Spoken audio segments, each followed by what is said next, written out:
tourné à la Cité des Sciences et de l'Industrie à Paris.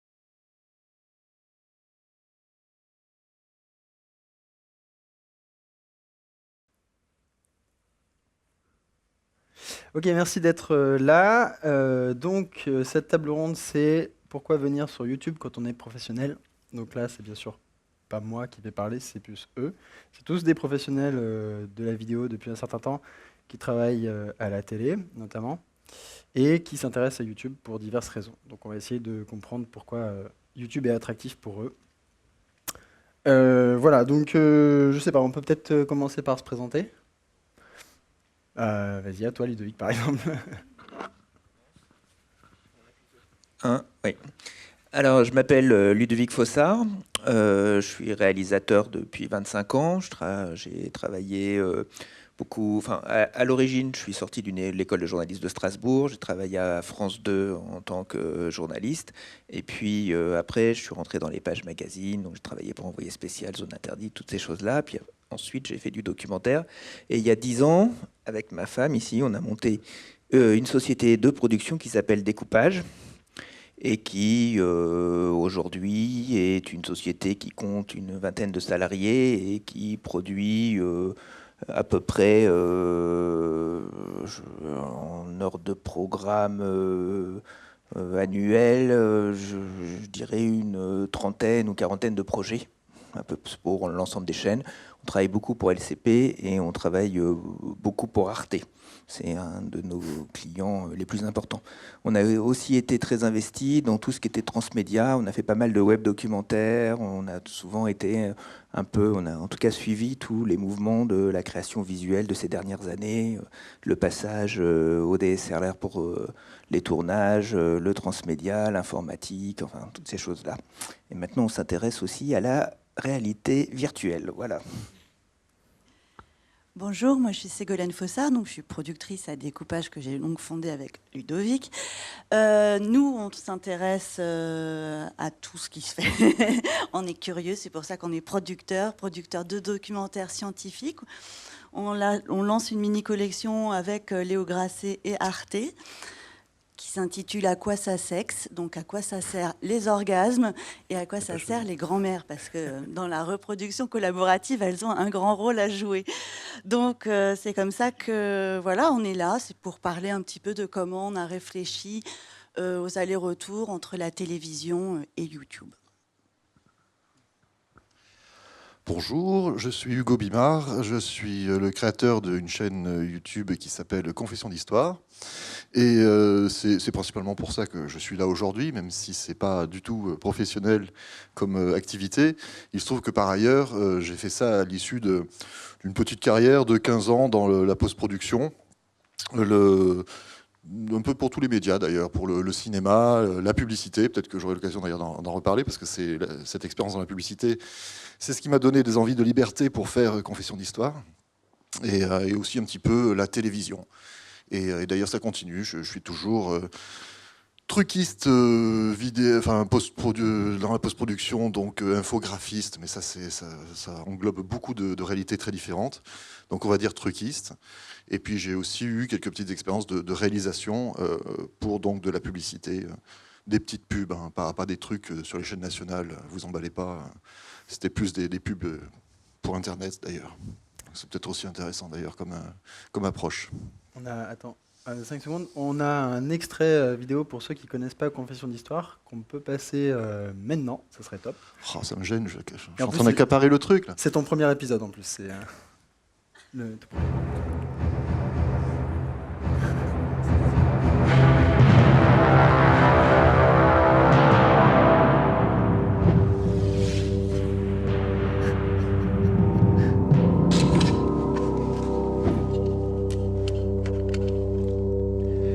Bon, alors pour commencer, et une bonne fois pour toutes, je n'ai jamais été empereur, ok?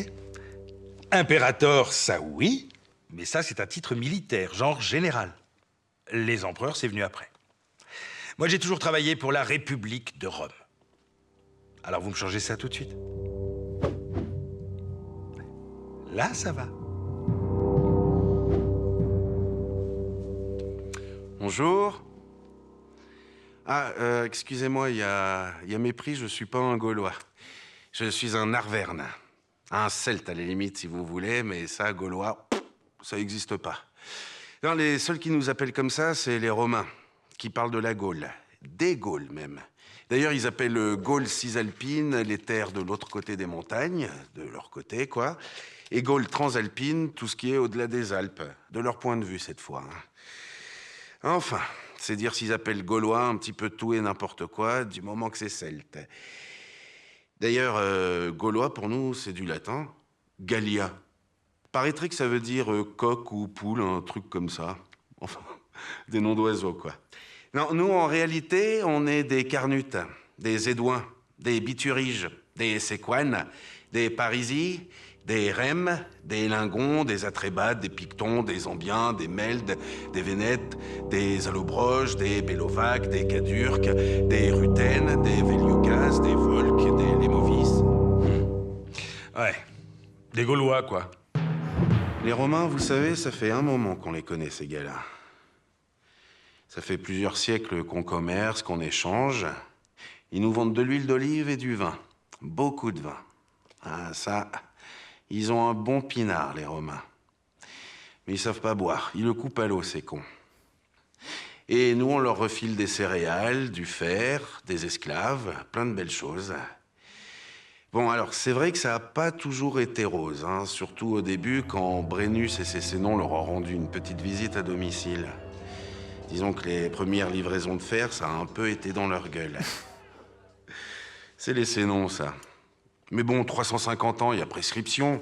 Alors débarquer comme ça et nous envahir après tout ce temps, franchement, c'est abusé. Non mais attendez. Nous, au départ, on nous appelle à l'aide. J'explique. Une bande d'Helvètes descendus de leur montagne sème la panique chez les Éduins. Et les Éduins, c'est nos copains. Ils adorent notre pinard. Bon, comme tous les Gaulois, bien sûr. Mais ils savent pas boire. Yes. Merci. Parce que là, on peut partir et tout regarder, c'est vraiment cool. Ils savent pas boire, ils les descendent purs, c'est con. C'était pour finir la phrase. Oui, moi je vous avais envoyé les derniers, parce que c'est souvent celui-là qu'on prend en exemple d'épisode, mais il y en a d'autres. Pas beaucoup, mais il y en a d'autres.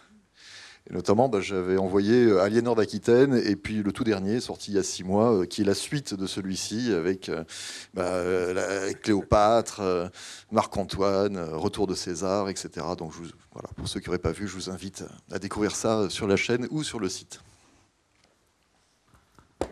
Bonjour, moi je suis Cyril Pennec, je suis notamment producteur chez Effervescence. Effervescence, c'est un gros producteur indépendant français.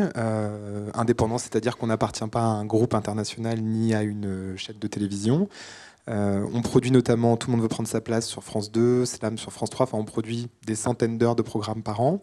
On produit aussi un magazine sur Arte qui s'appelle Futur Mag. Et c'est cette expérience-là dans le domaine de la science, puisque chez nous, personne n'était scientifique à la base, qui nous a donné envie d'aller explorer plus avant ce domaine, d'aller parler à d'autres audiences, avec d'autres personnes, sur un autre ton.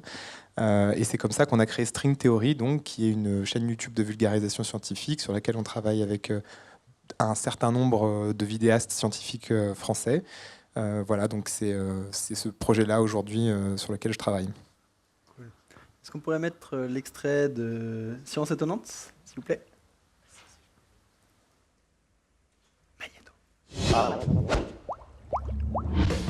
Bonjour à tous et bienvenue dans Life is Good, la série qui décrypte la physique derrière le confort dans les bâtiments.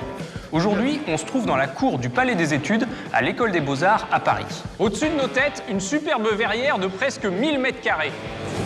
Elle a été construite au 19e siècle pour protéger la cour des intempéries afin de pouvoir y stocker des moulages de sculptures, tout en continuant à profiter de la luminosité extérieure. On se croirait presque dehors. La lumière est évidemment un de nos besoins essentiels, pour voir où on met les pieds bien sûr, mais également pour toutes ses fonctions physiologiques. Elle permet la photosynthèse, ça c'est pour les plantes, mais aussi la production de vitamine D, indispensable à la construction du squelette. La lumière naturelle permet aussi la production de mélatonine, une hormone indispensable à un sommeil de qualité. Tout ça fait que du point de vue de la sélection naturelle, l'évolution nous a certainement optimisés pour être plus confortables dans un environnement éclairé par de la lumière naturelle que par de la lumière artificielle. Pour mesurer la quantité de lumière qui arrive sur une surface, on peut utiliser un luxmètre. J'en ai un dans mon petit conformètre. On appelle ça luxmètre parce que lux, ça veut dire lumière en latin, mais aussi parce que c'est l'unité de mesure, le lux. Si je me mets là en plein sous la verrière, environ 2500 lux. Ici, si je place mon conformètre contre la fenêtre, j'ai à peu près 1000 lux. Mais si je l'emmène à l'intérieur, seulement 200 lux. Et ici, dans la cour des Beaux-Arts, si je m'amuse à filer dans une de ces petites coursives, une trentaine de lux. Ce qui est étonnant quand on passe de l'extérieur à l'intérieur, c'est que la luminosité mesurée en lux peut chuter d'un facteur 20, voire 50. Et pourtant, on n'a pas l'impression qu'il fait 20 fois plus sombre. La raison, c'est que notre œil, comme notre oreille, est capable de s'adapter à une très grande plage de luminosité. Ça se voit bien quand on essaye de faire des photos en intérieur, mais sans flash. On pense qu'il y a... Voilà. Donc il y a d'autres vidéastes avec qui vous bossez, pas juste David. Voilà, on travaille. Ça va marcher. Ça va marcher, ça marche. On travaille avec un certain nombre de vidéastes, effectivement. Je pense notamment à Experiment Boy, à Florence Porcel, à Axel Villard, Dr Nozman un petit peu aussi. Enfin voilà, on essaye de dire aux gens qu'est-ce que vous aimeriez faire que vous ne pouvez pas totalement faire sur votre chaîne parce qu'il vous manque quelque chose, des accès, des moyens, une équipe peut-être pour certaines choses. Et voilà, on essaie de trouver des vidéos un peu originales. Cool. Alors du coup, je vais me présenter parce que je vais aussi parler, puisque comme l'a dit Ségolène tout à l'heure, je vais travailler un petit peu avec la télé, enfin on essaye de le faire. Donc moi je suis Léo Grasset, je fais la chaîne Dirty Biology sur YouTube, et clairement je viens pas du tout de ces milieux de l'audiovisuel, c'est quelque chose que je connais pas, c'est pas ma culture. Et d'ailleurs on peut voir la différence, il y a un extrait qui s'appelle Les Enfers artificiels, qui est je trouve assez caractéristique de ce que je fais sur YouTube, c'est-à-dire vraiment le format podcast face caméra avec des gifs animés. Donc si vous pouvez passer ça, c'est cool.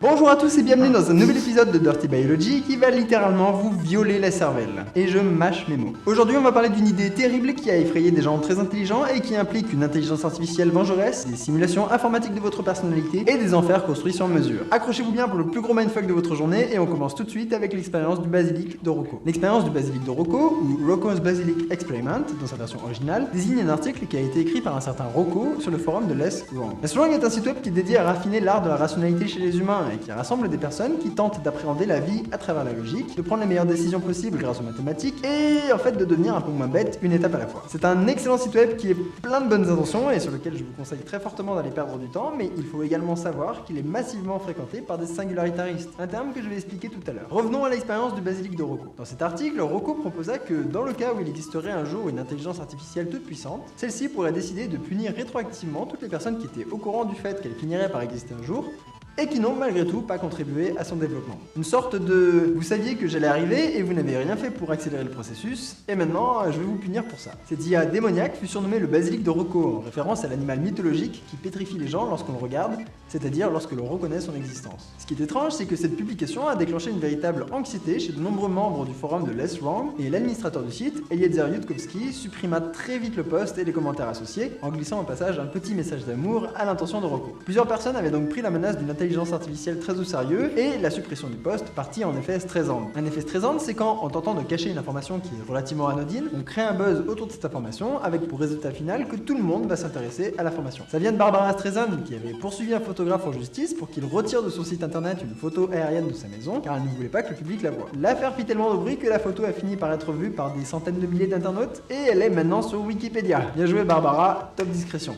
De la même façon, grâce à cette censure brutale, le basilic de Rocco, qui était au départ un simple scénario futuriste, est devenu une véritable légende dans ce petit milieu. Il faut se rappeler que l'on parle de partisans de la rationalité appliquée à tous les domaines de la vie, des extrémistes de la logique. Normalement, un extrémiste de la logique n'a pas peur des monstres dans le placard, donc il y a a priori quelque chose de sérieux ici. Comme il s'agit d'un crime du futur que l'on veut élucider, il nous... Voilà. Bon, c'est un peu vieux, j'ai un peu honte.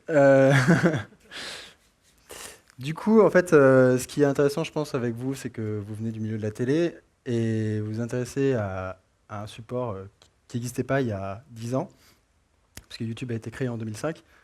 Et en fait, ce que j'aimerais savoir, c'est une personne après l'autre, pourquoi est-ce que vous vous intéressez à YouTube? C'est quoi que vous venez chercher dans YouTube qui n'existe pas à la télé, dans les médias traditionnels? Pourquoi on s'intéresse à YouTube? Moi, je pense plutôt, ce qui serait inquiétant, c'est qu'on s'y intéresse pas. Pourquoi on s'intéresse à YouTube? Je pense, en plus tu l'as dit, je pense que les producteurs audiovisuels, de manière générale, sont curieux. Dès qu'on passe notre vie à aller de festival en festival, de lieu en lieu, pourquoi faire? Pas pour rien, pour trouver des nouveaux talents, pour trouver des nouvelles idées, des histoires qui n'ont jamais été racontées. Et donc, YouTube, c'est un espace de plus où aller chercher du Never Seen Before ou des choses comme ça.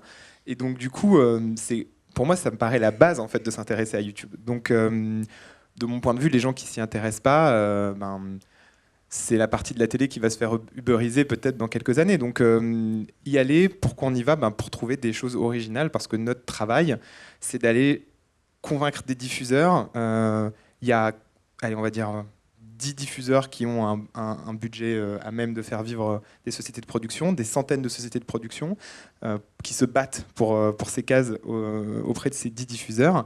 Et bien, pour avoir ces cases-là, alors c'est ça qu'on entend très souvent dans les débats, genre oui, la télé a beaucoup d'argent, mais c'est une guerre pour avoir ces cases et pour avoir cet argent. Et donc du coup, pour l'avoir, il faut trouver les talents que tout le monde veut, les histoires que tout le monde veut. Et c'est pour ça qu'on va sur YouTube, c'est pour trouver ça. Et c'est aussi, de mon point de vue, après, parce qu'on se dit tous, oui, il y a de moins en moins de jeunes qui regardent la télévision.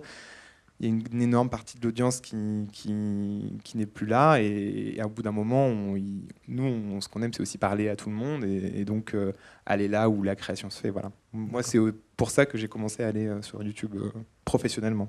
Tu veux réagir, Ségolène?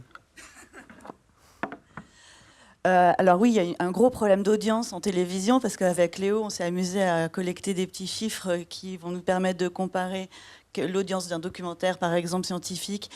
Je ne sais pas, est-ce que quelqu'un a une idée de l'audience moyenne d'un téléspectateur de documentaire scientifique à la télévision française? L'âge, ouais. Ouais. Non, ça chiffre. L'âge, ouais, l'âge. 35-40 ans. Ouais. Ah ouais, on est plus proche.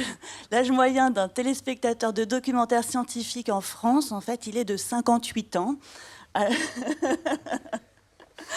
Donc il est très âgé quand même. C'est la moyenne, voilà, tout à fait. Alors que toi, ton spectateur moyen, il a quel âge? Autour de 22, je crois. 22 ans sur YouTube. La moitié de mon public est entre 15 et 25, je crois. Voilà. Donc il y a le problème de l'audience, où est-ce qu'elle est, comment on peut la rajeunir, comment on peut intéresser les jeunes. Il y a les idées visuelles aussi, je pense que la créativité, etc., ça a été vraiment quelque chose de très intéressant. Et moi-même, ce qui m'étonne en tant que productrice aujourd'hui, c'est que finalement, ça fait 10 ans que ça existe, YouTube, mais très peu de choses dans la télé d'aujourd'hui ont été injectées grâce à YouTube. Et ça, c'est un vrai souci, c'est un vrai problème de lenteur qu'on a, nous, les producteurs, les chaînes, les diffuseurs. Oui. Voilà. Okay. Ouais. Tu veux... Oui, alors le problème avec tout ça, c'est que je ne sais pas où est la cause et où est l'effet. Et est-ce que... Enfin voilà, vous avez peut-être compris ce que je voulais dire. Bon, de toute façon, je ne vais pas faire de grosses théories, mais si je peux juste peut-être expliquer un petit peu le parcours qui m'a amené à mettre des choses sur YouTube. Alors déjà, donc, comme j'avais commencé à le dire, même si j'ai travaillé un petit peu pour le cinéma, où c'est un peu différent, même s'il y a là aussi des process qui doivent passer par différents filtres. On a des superviseurs qui vont décider, qui font des maquettes, qui maquettent les plans, donc on n'est pas libre. J'ai fait aussi un petit peu de télévision, d'habillage d'émissions ou de chaînes, où là c'est relativement chouette, parce qu'on a peut-être 2, maximum 3 personnes à qui rendre des comptes dans la chaîne de décision. Et puis, donc, depuis plusieurs années, je travaille dans la pub. Et là, c'est fou. Alors déjà, il y a l'agence, avec les directeurs de créa, les commerciaux, qui eux-mêmes rendent des comptes à leurs clients. Entre les deux, il y a ce qu'on appelle des cost controllers, qui sont, ça aussi, c'est une merveille. Et puis, donc, tous ces gens vont venir mettre leur grain de sel. Et systématiquement, quoi que vous puissiez pondre et proposer, niveler par le bas et prendre les pires décisions souvent. Alors, bon, c'est rien de grave, on parle que de la pub, quoi. On ne parle pas de contenu vraiment créatif ou intellectuel ou quoi que ce soit. Hein. Mais bon, c'est rigolo de voir ce process où régulièrement, voilà, quand on essaie de faire les choses bien, Eh ben, on est toujours déçu au final parce que jusqu'au grand patron de je ne sais quel groupe ou quelle marque qui va demander à, je sais pas moi, à sa femme, ouais, qu'est-ce que t'en penses et tout, et puis la femme va dire, oui, je sais pas, moi je trouve que ça me fait un peu peur, ça. Oh. Et donc ça fait je ne sais combien de gens susceptibles de trouver ça trop anxiogène, comme on dit dans la publicité, ou pas compréhensible parce qu'ils n'ont pas le niveau de QI qu'il faut pour comprendre des idées simples. Enfin bref, c'est terrible. Sans compter que là-dessus se rajoutent d'autres facteurs. Et alors là, je vais parler de l'ARPP. L'ARPP, c'est un truc, c'est super. L'ARP, comme on dit aussi, c'est ce qu'on appelait avant le BVP. L'ARPP, c'est un organisme qui va regarder toutes les publicités qu'on fait et qui va les homologuer, en quelque sorte, voilà, pour que les télévisions qui vont les diffuser, accepter de les diffuser, n'aient pas de risque ou de problème, de procès ou de quoi que ce soit. Alors on pourrait se dire, vous vous rappelez BVP, Bureau de vérification de la publicité, ça peut être super utile. Après tout, c'est grâce à eux qu'on met 5 fruits et légumes par jour en bas de chaque pub qui parle un petit peu de bouffe ou dans lequel il y a du sucre. Et on se dit, oui, bah, ils pourraient vérifier qu'on ne dit pas de conneries. Ils pourraient, par exemple, s'assurer, je sais pas moi, que les chiffres de Volkswagen sur la pollution des moteurs, ce soient des vrais chiffres et que ce ne soit pas complètement bidonné. Mais non, pas du tout. En fait, la RPP, elle passe son temps à regarder si, lorsqu'un personnage s'appuie sur une balustrade dans une pub, est-ce que la balustrade est suffisamment haute parce qu'il pourrait basculer.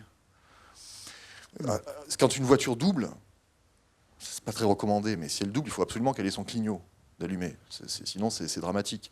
Et la bagnole, d'ailleurs, quand elle s'arrête quelque part, il faut qu'elle s'arrête sur une place, même quand elle est en pleine forêt.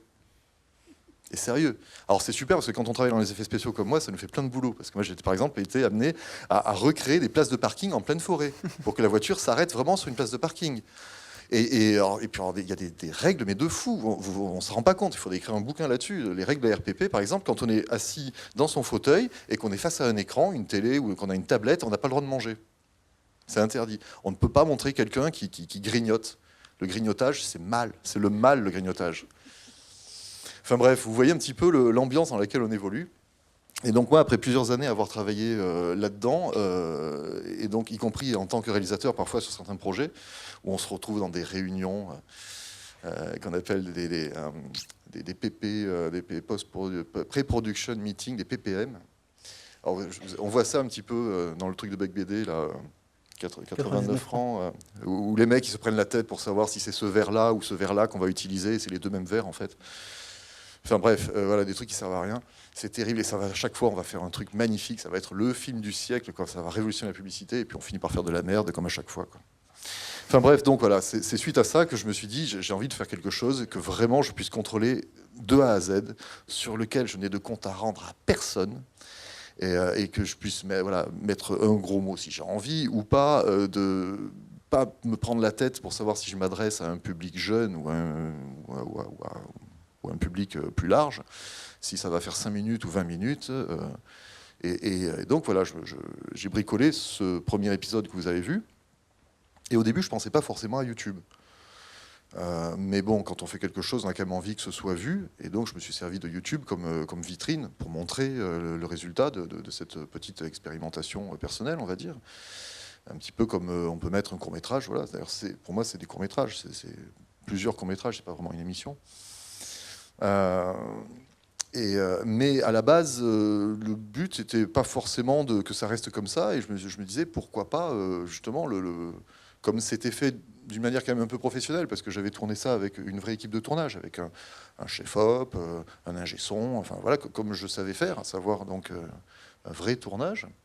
Je me suis dit, pourquoi pas le démarcher, le démarcher avec et trouver un producteur et que ça puisse passer justement dans le domaine professionnel.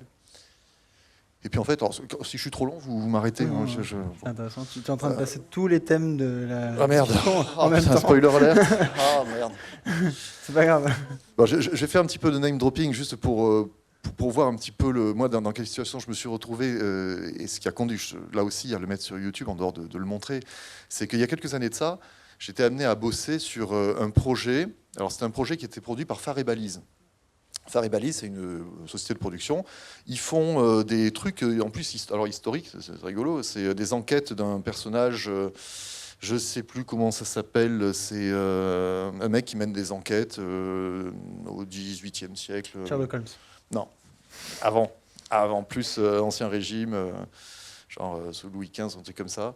Je sais plus. Enfin bref, tout ça pour dire que c'est une boîte de prod qui avait déjà quelque chose qu'ils avaient fait qui était à la télévision. Et c'est très important parce qu'une société de production, n'importe qui peut faire une société de production. C'est pas pour autant qu'ils vont trouver des diffuseurs pour passer ce qu'ils font et qu'ils vont trouver des cases. Donc là, c'est des gens qui avaient déjà vendu des trucs en prime time sur, je sais plus quelle chaîne, sur probablement France 2. Si le nom me revient, je vous dirai. Bref, là, cette société de production Phare et Balise avait tourné 3-4 épisodes pilotes pour une petite série humoristique. C'était avec Armelle Dutch, une super comédienne qui joue d'ailleurs Léonore d'Aquitaine, que je connaissais d'avant. C'est d'ailleurs par elle que je me suis retrouvé sur ce projet. J'ai dit que j'allais faire du name dropping. Hein. Elle faisait un couple mixte franco-rebeu avec Lamine Lesgade. Lamine Lesgade, c'est un mec, un comique, peut-être que vous connaissez, qui aujourd'hui est sur Canal+, qui a fait 80 passages chez Ruquier à On ne demande qu'à en rire. Vous voyez un petit peu l'affiche du machin. Le tout réalisé par Mohamed Bounouara, qui est un mec qui avait réalisé déjà des trucs auparavant. C'était drôle, c'était bien fait, c'était super bien joué. C'est en plus vivre ensemble et tout ça machin. Donc je vous dis pas, c'était pile poil dans les sujets qui marchent. On a fait ces 3 trucs-là. Moi j'avais fait l'habillage, tout ça, peu importe. Et puis bon, quelques mois plus tard, un an plus tard, je recroise Momo, donc le réalisateur, et puis je dis, ah bah tiens, Inch'Allah mon amour, ça s'appelait comme ça. Alors Inch'Allah mon amour, ça en est où? Et le mec il me dit, bah rien. On a fait toutes les chaînes de télé, on a eu des rendez-vous, hein, on a pu parler avec les gens, il n'y a aucune case, il n'y a rien. Il y a vaguement une chaîne qui nous a dit, si jamais le Palmacho arrête, derrière, il y a quelqu'un qui va faire quelque chose, mais si eux aussi, ça ne se fait pas, éventuellement, peut-être qu'il y aura une case de disponible. J'ai dit, ah d'accord, ok. Bon. Donc je me suis dit, bah, laisse tomber, quoi, c'est foutu, il n'y a aucune place. Et là, c'est pour les grosses chaînes, parce qu'après, il y a aussi, on se dit, il y a de plus en plus de chaînes de télé, il y a toutes ces chaînes qui arrivent sur le câble, la TNT, le machin, le truc, mais elles ont quasiment pas de pognon, donc elles font que racheter des programmes qui ont souvent fait leurs preuves ailleurs, et quand elles créent, c'est rarement de la fiction, parce que il y a aussi un truc quand même qu'il faut dire, que c'était de la fiction, c'est encore plus coûteux que beaucoup de projets plus classiques. Donc bref, voilà, quoi. Je me disais, ouais, ok, c'est râpé, laisse tomber. Et donc, bah, YouTube. D'accord. Et du coup, est-ce que vous avez ce genre de contraintes avec, par exemple, Arte? Est-ce qu'ils sont aussi compliqués que dans la pub pour aboutir à un projet fini ou... Oui. Ah ouais, cool. Non, en fait, juste pour compléter ce que vous disiez avant. Nous, avant de faire de la télé, on a fait des enfants. Ça, c'est quelque chose qui a quelque part changé notre relation à YouTube. C'est-à-dire qu'on a un fils qui a 16 ans, et on a une fille qui a 10 ans. Ils ne regardent jamais la télé. Jamais. Donc, en revanche, ils regardent YouTube et aussi des tas d'autres chaînes. Donc, du coup, leur intérêt pour la chose audiovisuelle ne passe plus par la télévision, ça c'est clair. Donc, pour revenir à ta question, quand on va voir une chaîne comme Arte ou comme d'autres chaînes, hein, c'est pas spécifique à Arte, ce qui est toujours extrêmement frappant, c'est qu'ils ont une idée très précise de qui est leur téléspectateur. Ils vous disent « Ah non, ça c'est pas pour nous, notre audience elle n'est pas constituée comme ça, notre spectateur il n'est pas comme ça, il pense pas comme ça, etc. » C'est toujours assez surprenant. Alors après, ils font des enquêtes médias, etc. Ils font des échantillonnages, ils essaient de comprendre qui sont leurs téléspectateurs, etc. Mais c'est toujours bizarre quand on est producteur de présenter un programme et dire « Ah non, ça ne va pas plaire à notre téléspectateur ». Et là, on regarde les choses qui se font ailleurs, dont les choses qui se font sur YouTube, mais pas seulement, sur les autres plateformes, sur les plateformes internationales, etc. Et on s'aperçoit que c'est des formats qui ne sont pas du tout défendus par les chaînes, qui sont des choses qui, si on venait avec ces formats-là, les chaînes nous diraient « Ah non, c'est pas pour nous, c'est pas notre téléspectateur ». Et pendant ce temps-là, on a des enfants, donc 16 ans, 10 ans, qui ne regardent jamais ce qui se fait sur les chaînes. Donc du coup, il y a effectivement un décalage très fort entre le formatage, l'idée qui se font de ce qui serait bien pour les spectateurs, et puis, à côté, une profusion d'offres très différentes qui fait des audiences incroyables, quand même, hein, on a des chiffres sur les audiences, Ségolène vous en parlera tout à l'heure, et qui ne pourrait pas avoir de place dans cette idée préconçue que se fait tout un système sur la place de l'écriture narrative vidéo sur la télé. Voilà. Oui, Cyril. Je voulais rebondir un peu sur tout ce qui s'était dit là. C'est vrai que oui, les chaînes, pour les producteurs, c'est toujours un peu frustrant d'arriver là et de se faire bâcher 9 projets sur 10.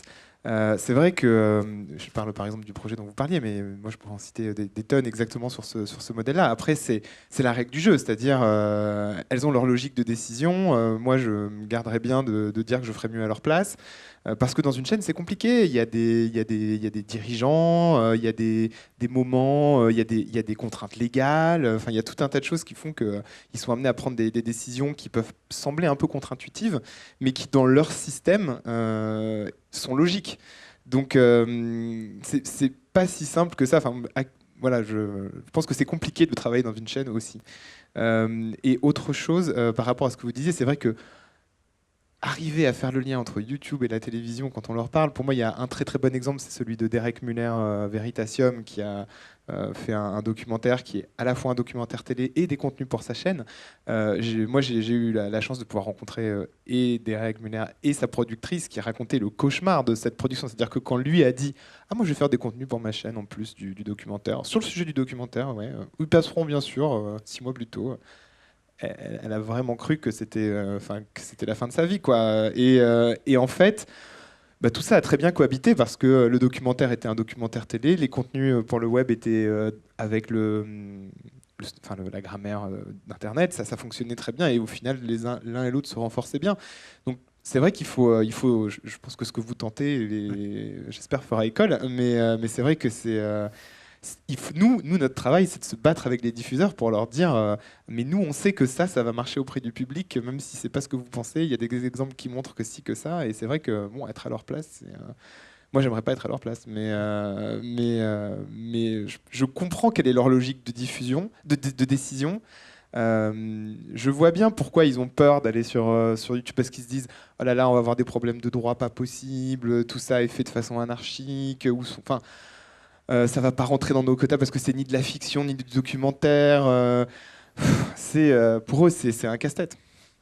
Tu voulais réagir, Ségolène, quand il a dit Veritasium C'est vrai que nous, grâce à Veritasium et Derek Muller, donc ce grand youtubeur scientifique, ça nous a vraiment aidé à déblayer le terrain. En fait, l'expérience positive, il a fait donc deux films sur l'uranium qui ont eu pas mal de succès.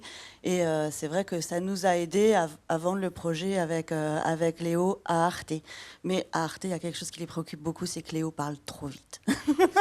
Et ça leur fait très peur. C'est sûr que donc, pour le public qui a 60 ans, ça va un peu vite. Ouais. Donc voilà, alors juste pour revenir à un petit truc, c'est qu'est-ce que c'est une case en télévision? Parce que ça, je pense que c'est important de le comprendre quand on fait des contenus pour YouTube comme vous et qu'on ne sait pas forcément comment fonctionne une télé.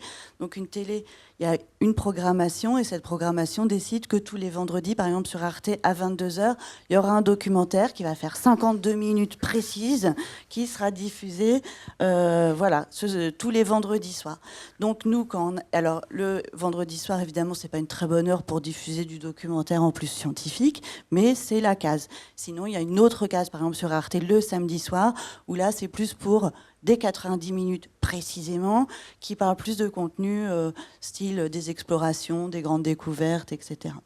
Donc, on a ces deux cases si on veut vendre des documentaires scientifiques à Arte, et il n'y en a pas d'autres. J'ai juste une petite question. Qu'est-ce qui détermine justement l'existence de ces cases? C'est des études marketing? C'est juste comme ça tombe du ciel parce que le directeur de chaîne a décidé que? Alors, en fait, j'en sais rien. J'en sais rien du tout. Il y a des contraintes légales. Voilà, c'est vrai que le mercredi, historiquement, on ne peut pas diffuser de films de fiction. Il y a des choses comme ça. Oui. Parce que c'est le jour des sorties au cinéma, en fait. Ah, waouh, ok, Voilà. pour éviter de faire de la compétition. Putain, Et ça, je savais pas ça. Où je- Ah, j'étais pas au Et courant. je crois que le samedi soir, c'est pareil. Enfin, il y a eu des lois comme ça. Enfin, je connais vraiment pas grand-chose à la programmation des chaînes. C'est un métier à part entière. Et après, c'est vrai qu'il y a historiquement des choses qui se font. Par exemple, depuis très longtemps, la case du mardi, c'est la case géopolitique sur Arte. Ça a toujours été comme ça. Le dimanche soir, c'est la case du film familial. Enfin, il y a vraiment des trucs historiques. Et puis après, il y a une émission qui arrive. Alors, il faut changer la case science d'horaire. Il y a des petits ajustements comme ça qui se font. Mais comment la décision est prise? Peut-être que Cyril, tu as une meilleure idée, toi. C'est un mélange, à la fois, à mon avis, de contraintes légales et de choses qui, par exemple, d'une vision d'un dirigeant aussi. Par exemple, là, je pense au type, alors je vais complètement oublier son nom, qui dirige Nat Geo en ce moment. Et il faisait une conférence, il expliquait sa ligne éditoriale. Bon, bah, lui, comme ça n'avait pas trop marché les précédentes années, alors qu'il faisait plutôt de petits documentaires en travaillant avec plein de producteurs, ça marchait pas trop. Donc, du coup, ils ont une nouvelle vision et c'est en gros fewer, bigger, un truc comme ça. Et donc, ça va être que des grosses séries, genre 9 fois 80 minutes. Enfin, c'est pas ça, mais en gros, c'est un truc comme ça, avec une méga star qui incarne. Et donc, du coup, c'est la nouvelle stratégie. Donc, ça détermine la grille. C'est un mélange de contraintes, de visions stratégiques qui peuvent être, je sais pas quoi, les investisseurs, les actionnaires, de ce qui marche déjà. À un moment donné, tu vois, il y a The Voice, ça arrive, ça marche. Bon, bah, à partir de maintenant, tous les samedis soirs, on fera du talent show. Voilà. Et après, ce qu'il faut donc savoir, c'est que donc à l'intérieur de ces cases, donc dont l'horaire est prédéterminé, la durée est prédéterminée, il y a encore un autre facteur, c'est donc l'esprit de la case ou la ligne éditoriale de la case, et qui fait que par exemple, dans la case science, on aura très peu de documentaires santé, on aura peu de documentaires sur l'environnement. Il y a des thèmes un petit peu tabous comme ça dont on ne peut jamais parler, les sciences dures, bref. Donc, enfin, même parfois on en parle un peu. Après, il y a toujours des exceptions, mais il y a quand même aussi toute une grille éditoriale qui est très fine et qu'il faut connaître, puisque de toute façon, il y a peu d'engagement. La chaîne, elle en achète assez peu de documentaires par an. Donc, si elle a déjà fait quelque chose, elle a déjà acheté un film sur tel sujet, ben pendant 3 ans, on ne peut plus rien vendre sur un sujet périphérique. Voilà. Et il y a aussi le côté, les cases, on parle de cases, ça a l'air très abstrait comme ça, mais en fait, les cases, c'est des gens. C'est-à-dire qu'il y a une personne, 2 personnes qui s'occupent de cette case. Et ces gens-là, effectivement, ils vont évidemment tenir compte de ce qui a marché. Alors du coup, ça a marché. Donc, on va faire un truc un peu dans le style, parce que les chaînes, elles veulent réduire leurs risques, elles veulent pas planter leur case, comme on dit, donc elles vont, entre guillemets, reconduire le même d'une certaine façon pour reconduire leur succès.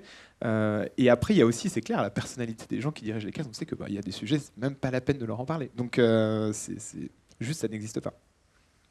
Alors, ce qu'il faut définir aussi, c'est qu'est-ce qui a marché. C'est-à-dire que ce qui est étonnant, autrefois, quand il n'y avait que 3 chaînes de télévision, l'audience sur les chaînes, elle était très forte. Aujourd'hui, maintenant qu'il y a plus de 140 chaînes, l'audience sur les chaînes, elle est très faible. Donc, si on reprend les exemples de National Geographic, je n'ai pas les chiffres en tête de l'audience de National Geographic sur le câble satellite, tout d'un coup, ils vont dire, bon, bah voilà, on va miser tout sur des gros films, on va mettre l'ensemble de notre argent dessus pour des audiences. Alors, National Geographic, c'est un peu différent parce qu'ils ont des audiences mondialisées, mais sur des audiences en France qui sont parfois moins de 1%. Il faut savoir que quand on calcule sur Médiamétrie le taux moyen d'audience, en dessous de 1%, les chiffres ne sont pas suffisamment précis. Une mire de bar, ça fait autant. Donc du coup, en fait, il y a un émiettement de l'audience sur les chaînes, pour revenir à ce que je disais tout à l'heure, qui est absolument incroyable. Si vous faites un documentaire scientifique sur Arte, par exemple, l'audience moyenne d'un documentaire scientifique sur Arte, ça doit être d'environ, tu as les chiffres, 282 000 téléspectateurs en moyenne pour un documentaire scientifique sur Arte. Un documentaire qui cartonne sur Arte, c'est à peu près, je vais vous dire, celui qui a fait le plus d'audience en 2015, c'était Planète Corps, et il a fait 754 000 téléspectateurs. Et toi, du coup, Léo, vas-y. Faut comparer ce qui est comparable, parce que je fais pas trop de documentaires longs, mais si on prend mon docu sur les origines de la richesse, on va dire c'est un moyen métrage, 22 minutes. Je crois que c'est 470 000 vues, un truc comme ça. Et ta vidéo la plus vue, à quoi sert un pénis? On a dépassé le million, mais il y a pénis dans le titre aussi. Forcément. Puis c'est vrai qu'il faut comparer ce qui est comparable, parce que, par exemple, ces chiffres-là, est-ce qu'ils prennent en compte le replay ? Non, pas forcément. Enfin, peut-être, je pense pas cela, mais ouais. Ouais. C'est pas peu. énorme. C'est- Mais c'est après, pas il y a énorme. aussi des ventes à l'international qui sont pas inclus du tout dans ça, et on peut imaginer. Enfin, voilà. Mais c'est vrai que si on regarde par rapport au prix dépensé pour faire un documentaire de 52 minutes pour 280 000 vues, et qu'on compare à YouTube, ça, bon, Voilà. on va pas le faire. Non. Non, alors, oui, moi, je voulais quand même juste te dire quelques petits trucs. Bon, je comprends tout à fait hein, l'envie de se faire l'avocat du diable, et c'est très bien de se faire l'avocat du diable, vous avez tout à fait raison. En plus, moi, je ne suis pas spécialement là pour taper forcément sur un système ou la télé ou quoi que ce soit, mais malgré tout, j'ai quand même vu et entendu des trucs qui me font dire qu'il n'y a pas que du rationnel dans ce qui se passe. Et notamment, c'est un peu ce que tu disais sur comment ils voient leur public, comment ces gens-là voient leur public. Et moi, il y a des trucs, on en avait parlé, d'ailleurs, j'en avais un petit peu parlé lors de la conférence qu'on avait fait chez vous, sur le fait que j'ai été étonné de voir le nombre de gens qui travaillent dans la télévision et qui eux-mêmes n'ont pas la télévision, ils ne consomment pas la télévision. C'est hallucinant, c'est-à-dire qu'ils travaillent dans quelque chose dont on a l'impression parfois qu'ils méprisent, quoi, en fait. Et que c'est même pas, c'est comme presque une sorte de truc de classe. Enfin donc ça fait un peu bizarre. Et donc quand ces gens-là sont amenés à se demander quel est le niveau, comment va être reçu ou perçu un programme par leur public, oui, ben, c'est pas étonnant qu'ils mettent la barre vraiment très bas. Je sais pas, alors, quelques petits exemples.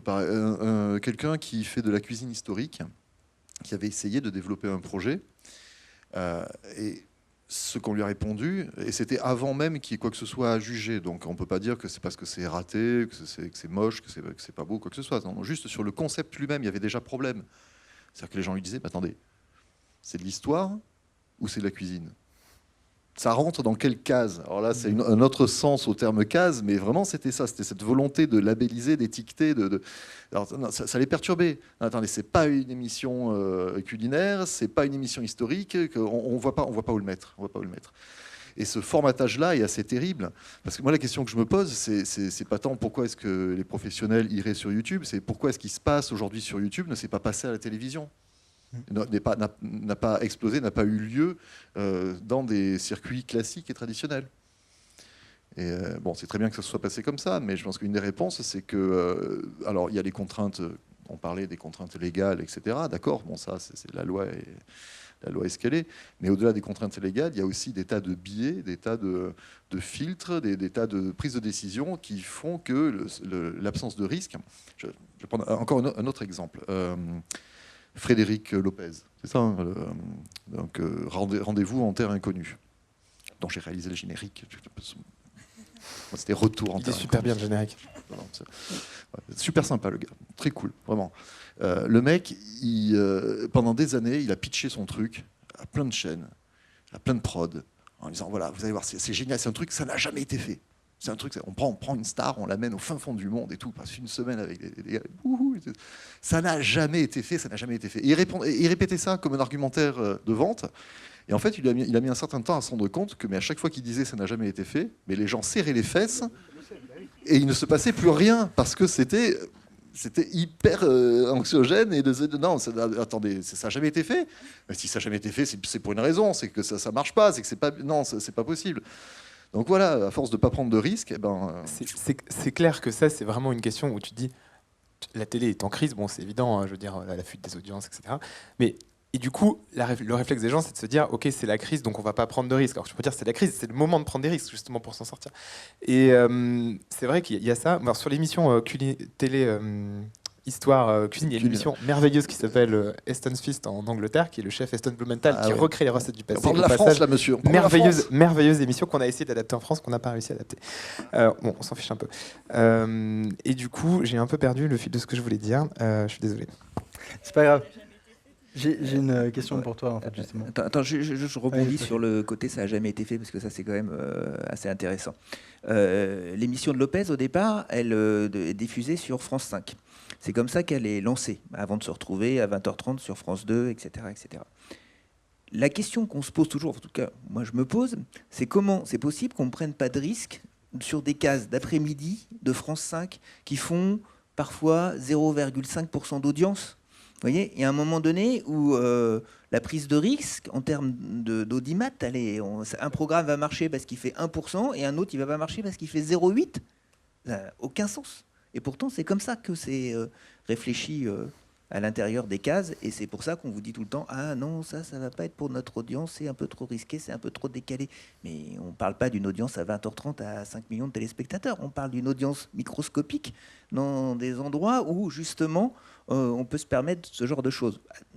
Toute petite parenthèse, à un moment donné, il y a 8 ans, je m'occupais d'une émission qui s'appelle « À visage découvert » sur France 5, j'étais réalisateur, c'était 10 fois 52 minutes sur les portraits des grands de ce monde. Il y avait Colin Powell, Bush, etc., etc. Bref, ils ont jamais. C'était une émission qui passait sur France 5, sur une case de faible audience au départ, et puis après une case de 20h30 à France 5, mais ils n'ont jamais voulu qu'on fasse le portrait de la présidente de la Finlande ou de la Suède ou même de la Turquie. À l'époque, c'était Erdogan, il était moins connu qu'aujourd'hui. Il disait « Oh non, personne ne le connaît, on va quand même pas faire ça. » Mais sur des taux d'audience aussi faibles, qu'est-ce qui risque ça? Voilà, je n'ai pas la réponse. T'as retrouvé ce que tu voulais dire? Oui, ce que je veux dire, c'était un truc justement un peu espoir. Genre les choses qui se passent à la télé et qui font que peut-être que, on va dire, cette culture de vidéos scientifiques sur Internet pourrait un jour émerger.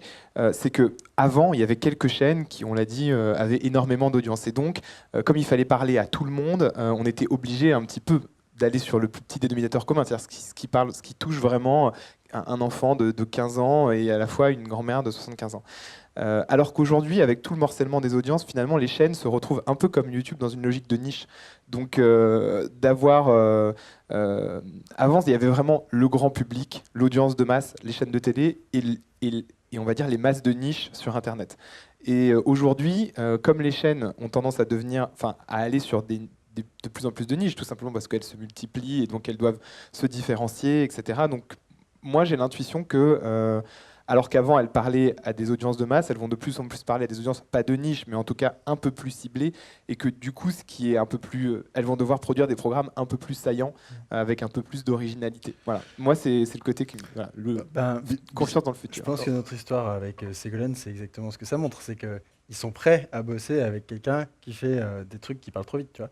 Donc clairement, c'est qu'ils sont en crise. Je pense qu'on peut l'interpréter comme ça. Ils sont prêts à tout, en fait. Et il leur a juste suffi qu'il y ait un Derek Muller pour un peu déblayer la voie pour qu'ils soient... Enfin, ils m'ont contacté, en fait, à la base. C'est pas moi qui suis allé les démarcher. Donc ça veut dire que quelque part, ils sont au dos au mur, en fait. Enfin, c'est comme ça que je l'interprète, personnellement. Voilà. Tu voulais dire quelque chose? Non. Oui, mais je sais plus ce que c'est. Pardon, je t'ai coupé. En fait, il y avait un truc sur lequel on n'a pas parlé, c'est comment vous fonctionnez, parce que vous êtes une boîte de prod qui vient de la télé et vous travaillez sur Internet. Du coup, est-ce que vous aussi, vous mettez toutes ces hiérarchies qu'on voit à la télé ou... Évidemment, non. On adore donc, ça. Non, évidemment, c'est aussi pour nous de se dire, bien sûr qu'il y a trop d'intermédiaires partout et que ça tue la créativité, c'est évident. C'est-à-dire que comment ça fonctionne souvent quand on fait un programme télé, il y a 10 personnes autour d'une table. Moi, je me dis, au début, je me disais vraiment ça quand j'ai commencé à faire ça. Bon, quand la majorité est d'accord, on avance, on garde l'idée. Non, ça fonctionne pas comme ça en fait. Il faut qu'il y ait une personne qui soit pas d'accord pour que l'idée soit abandonnée. Donc, c'est comme ça. Mais au bout d'un moment, on peut ne pas accepter ces règles et arrêter ce métier, ou les accepter et continuer. Et du coup, sur Internet, c'est vrai que voilà, nous, on se dit pas, on va montrer le truc à 150 000 personnes avant de le diffuser. Mais par exemple, en ce moment, là, j'ai rencontré un type, il fait, lui, de l'analyse d'audience grâce aux algorithmes. Et donc, il dit, voilà, moi, je peux, avec mon algorithme... Donc, il dit, voilà, moi, j'ai modélisé tous les publics, algorithmiquement, et donc, je peux te dire ce qui va marcher ou pas auprès de tel public. De façon scientifique, le type dit, moi, si t'es pas satisfait, c'est remboursé. J'ai pas encore testé le truc, mais je vais le tester un jour. Et en gros, et après, il te dit, et surtout, je peux te dire quoi changer dans ton programme pour que ça atteigne vraiment son audience. Et il a une espèce de boîte à outils de genre, je crois, 300 ou 400 trucs, où il peut te dire, voilà, par exemple, tu vois que si tu fais un gros plan sur la pupille, ça va faire tel truc. C'est assez incroyable. Hein. Et je pense qu'on va pas faire ça, parce que voilà, tu vois, on a quand même envie, voilà, on voit des gens qui ont des projets, etc. L'objectif pour nous, c'est aussi d'être un laboratoire d'idées, de se dire un petit peu sur le mode Derek Muller, au bout d'un moment, ces choses-là, quelle est leur vocation. C'est pas toujours évident de se retrouver en télé, pas forcément. Ça peut être aussi d'aller voir des nouveaux clients pour nous, les sociétés de production. C'est-à-dire qu'il y a tellement de sociétés de production pour tellement peu de chaînes. Il faut aussi élargir ce qu'on fait. Donc aller voir des plateformes, aller voir des marques. C'est pour nous des possibilités parce que tous ces métiers sont tellement tous en train de converger. Enfin, avant, les agences de publicité, elles faisaient tellement de choses. Aujourd'hui, qu'est-ce qu'elles font? Parfois, certaines font tout, d'autres ont juste la relation client. Enfin, il y a des boîtes de prod, de boîtes de prod pub qui maintenant font aussi la créa. Enfin, il y a quand même il y a une convergence des métiers de l'audiovisuel et forcément, on peut être dans la posture de se dire on continue à faire que de la télévision. Ça va marcher sans doute pendant un temps et sans doute pendant peut-être encore 10 ou 15 ans, mais c'est quand même pas plus mal, à mon avis, d'aller à la rencontre d'autres clients, d'autres publics, d'autres talents. Moi, je pense qu'il y a un dramatique manque de talent à la télévision. On n'arrive plus aujourd'hui à faire émerger des animateurs. Et donc, aller sur Internet. Et après, c'est les gens qui se décident en fonction de comment ils imaginent leur avenir. Je veux dire, on ne va pas forcer des youtubeurs à aller à la télévision, mais au bout d'un moment, un youtubeur qui veut aller à la télévision, il va peut-être devoir faire quelques compromis, mais il faut qu'il soit OK avec ça, évidemment, il faut qu'il l'assume, donc on ne va pas forcer les gens, mais on va leur dire, tu peux le faire, et nous, on va tout faire pour défendre ton identité, ce qui fait que tu es différent des autres, parce que c'est ça qui fait que ça fonctionne, c'est que c'est des voix qui sont singulières. Si au bout d'un moment on dit « Ah bah ça marche sur Internet, on va le mettre à la télévision, mais par contre on va enlever tout ce qui fait qu'il est original », ça marchera évidemment pas. Donc je pense que notre travail de producteur aujourd'hui, il est très important dans le sens où c'est de défendre la singularité des talents avec lesquels on travaille. Voilà pourquoi on va sur Internet, c'est pour trouver de la fraîcheur. Et du coup, quand vous créez une vidéo sur Internet, est-ce que vous avez un très gros niveau de hiérarchie? Comment ça se passe pour faire la prise de décision? Non. En fait, on s'est mis d'accord à l'avance sur notre mode de fonctionnement. En général, quand on lance un truc nouveau, bah, on montre à tout le monde. Alors, parfois, on n'est pas d'accord. Bon. Et en général, nous, on fait confiance au talent avec lequel on travaille. C'est-à-dire, on réfléchit ensemble à la série. Entre guillemets, les talents sont un petit peu comme des showrunners. C'est-à-dire, ils vont pas faire le montage, ils vont pas faire la réalisation, mais ils vont, en gros, avoir un œil dessus. Et on va, autant que faire se peut dans nos contraintes, notamment budgétaires, les suivre. Donc c'est vraiment un travail de préparation beaucoup. Et après, non, il n'y a pas vraiment de strate énorme, quoi. Non, il n'y a pas de strate énorme, en fait. C'est où on y va, où on n'y va pas, quoi. Mais on peut très bien dire, on le fait. Par exemple, il y a des gens qui sont venus nous proposer des projets, mais on n'avait juste pas du tout d'argent pour faire des vidéos en slow motion, pour aller filmer des trucs, pour aller filmer des gouttes d'eau, quoi, ou un moustique à travers des gouttes d'eau. Enfin, on aurait adoré faire ça. Mais juste, c'était en fantôme. Et le type dit, oui, je prends une fantôme, je fais rec. Non, tu prends pas une fantôme, je fais pas rec. Tu vois, faut mettre de la lumière, etc. Et donc c'est ça, on l'a pas fait parce que juste on avait trop envie de le faire, mais on n'avait vraiment pas de budget pour faire ça. Et voilà, ça pour le coup, il y a des choses qu'on ne peut pas faire. Voilà. Il y a plein de trucs sur lesquels j'avais envie de rebondir. Le côté algorithme là dont tu parlais, c'est flippant parce que c'est un peu flippant. C'est carrément flippant. Ça pourrait être justement le degré ultime d'aplanissement complet, et de faire quelque chose de complètement sans saveur, pré-mâché. Et en même temps, je me disais, je crois que Netflix choisissent plus ou moins les sujets. House of Cards comme ça. Enfin, voilà, en tout cas dans le storytelling, c'est ça. Oui, sauf que justement, c'est là où c'est peut-être pas mal foutu, c'est que pour trouver les sujets, ils utilisent les algorithmes, mais derrière, c'est pas les algorithmes qui écrivent les scripts, parce que il y a des sacrés talents pour. Peut-être que les mecs vont se dire là il y a une demande, machin, on voit que narcotique, la drogue et tout, ok on va faire un truc narcos, etc. Mais derrière ça donne quand même des putains de shows super bien réalisés, super bien tenus par des showrunners qui savent où ils vont. Donc il y a peut-être comme ça, pas un juste milieu, parce que justement là on retomberait vers quelque chose de froid, mais en tout cas une juste utilisation de ce type de procédé. Mais non, mais après, je pensais à autre chose. En gros, ce que tu décrivais, excuse-moi, on se tutoie. Bon. Tout à l'heure, tu m'as voyé. C'est mignon. Quand tu disais que oui, sur YouTube, les professionnels peuvent aller chercher de la fraîcheur et chercher des talents. En fait, dans l'utilité pour des professionnels de YouTube, c'est vrai qu'elle est évidente. En gros, c'est une sorte de gros radio-crochet. C'est-à-dire que pendant longtemps, il y avait il y a toujours des émissions de radio-crochet. Ça a même eu... Tu peux expliquer ce que c'est Radio Crochet pour les moins de 50 ans? Non, mais c'est simple. Putain, des jeunes. J'en prends plein la gueule, moi, depuis que je suis sur YouTube, en tout cas. Je vous parle d'un temps que les moins de 20 ans. Bref, non, mais les radios-crochets, c'est simple. Aujourd'hui, c'est tout simplement les émissions de sélection de candidats. Ça a pris un second essor avec toutes ces émissions, The Voice et compagnie. Mais avant, c'était beaucoup plus local. C'est des petites émissions radio qui se déplaçaient, limite de village en village. Et on faisait passer les jeunes du coin qui venaient chanter. Et c'est comme ça qu'ont émergé des tas de chanteuses populaires dans les années peut-être 60, 70. C'était une forme de sélection, une forme de détection de talent. Et donc YouTube, ça pourrait être comme ça un vivier, en effet, de talent. Et c'est super pratique parce que là où des Barclay ou des gens comme ça devaient dénicher des talents avec leur œil, leur oreille, leur savoir-faire, alors quelque part, en fait, YouTube, ça permet déjà d'écrémer. Et ça permet déjà d'avoir une sélection et c'est d'autant moins risqué de confier quelque chose à quelqu'un qui a fait ses preuves sur YouTube. C'est qu'il a déjà un style établi, il a déjà un public, ce qui n'est pas rien. Et c'est aussi pour ça qu'aujourd'hui des professionnels vont chercher des youtubeurs. C'est parce que c'est pas tant le youtubeur en lui-même et son talent, c'est surtout aussi, je pense, les gens qu'il va ramener derrière, son fandom, quoi, son public. C'est aussi une démarche d'absence de prise de risque quelque part. Je suis pas d'accord. Je parle pas pour ce que vous faites. Hein. Non, mais en plus vous restez sur YouTube. Je parle vraiment pour des gens qui feraient ça comme ce que Canal Plus a fait pour des talents comiques, en allant chercher du côté de Studio Bagel ou en créant Studio Bagel. Non, Studio Bagel, il a été créé par YouTube. En fait, c'était une tentative. Ils ont créé plusieurs chaînes thématiques avec Canal. Non, pas Canal. Canal, c'est YouTube qui a mis de l'argent en jeu pour créer en fait Studio Bagel, avec un vrai prod et tout ça, et ça a marché pendant 1 an, et ensuite Canal s'est investi, et ils l'ont racheté en 2014.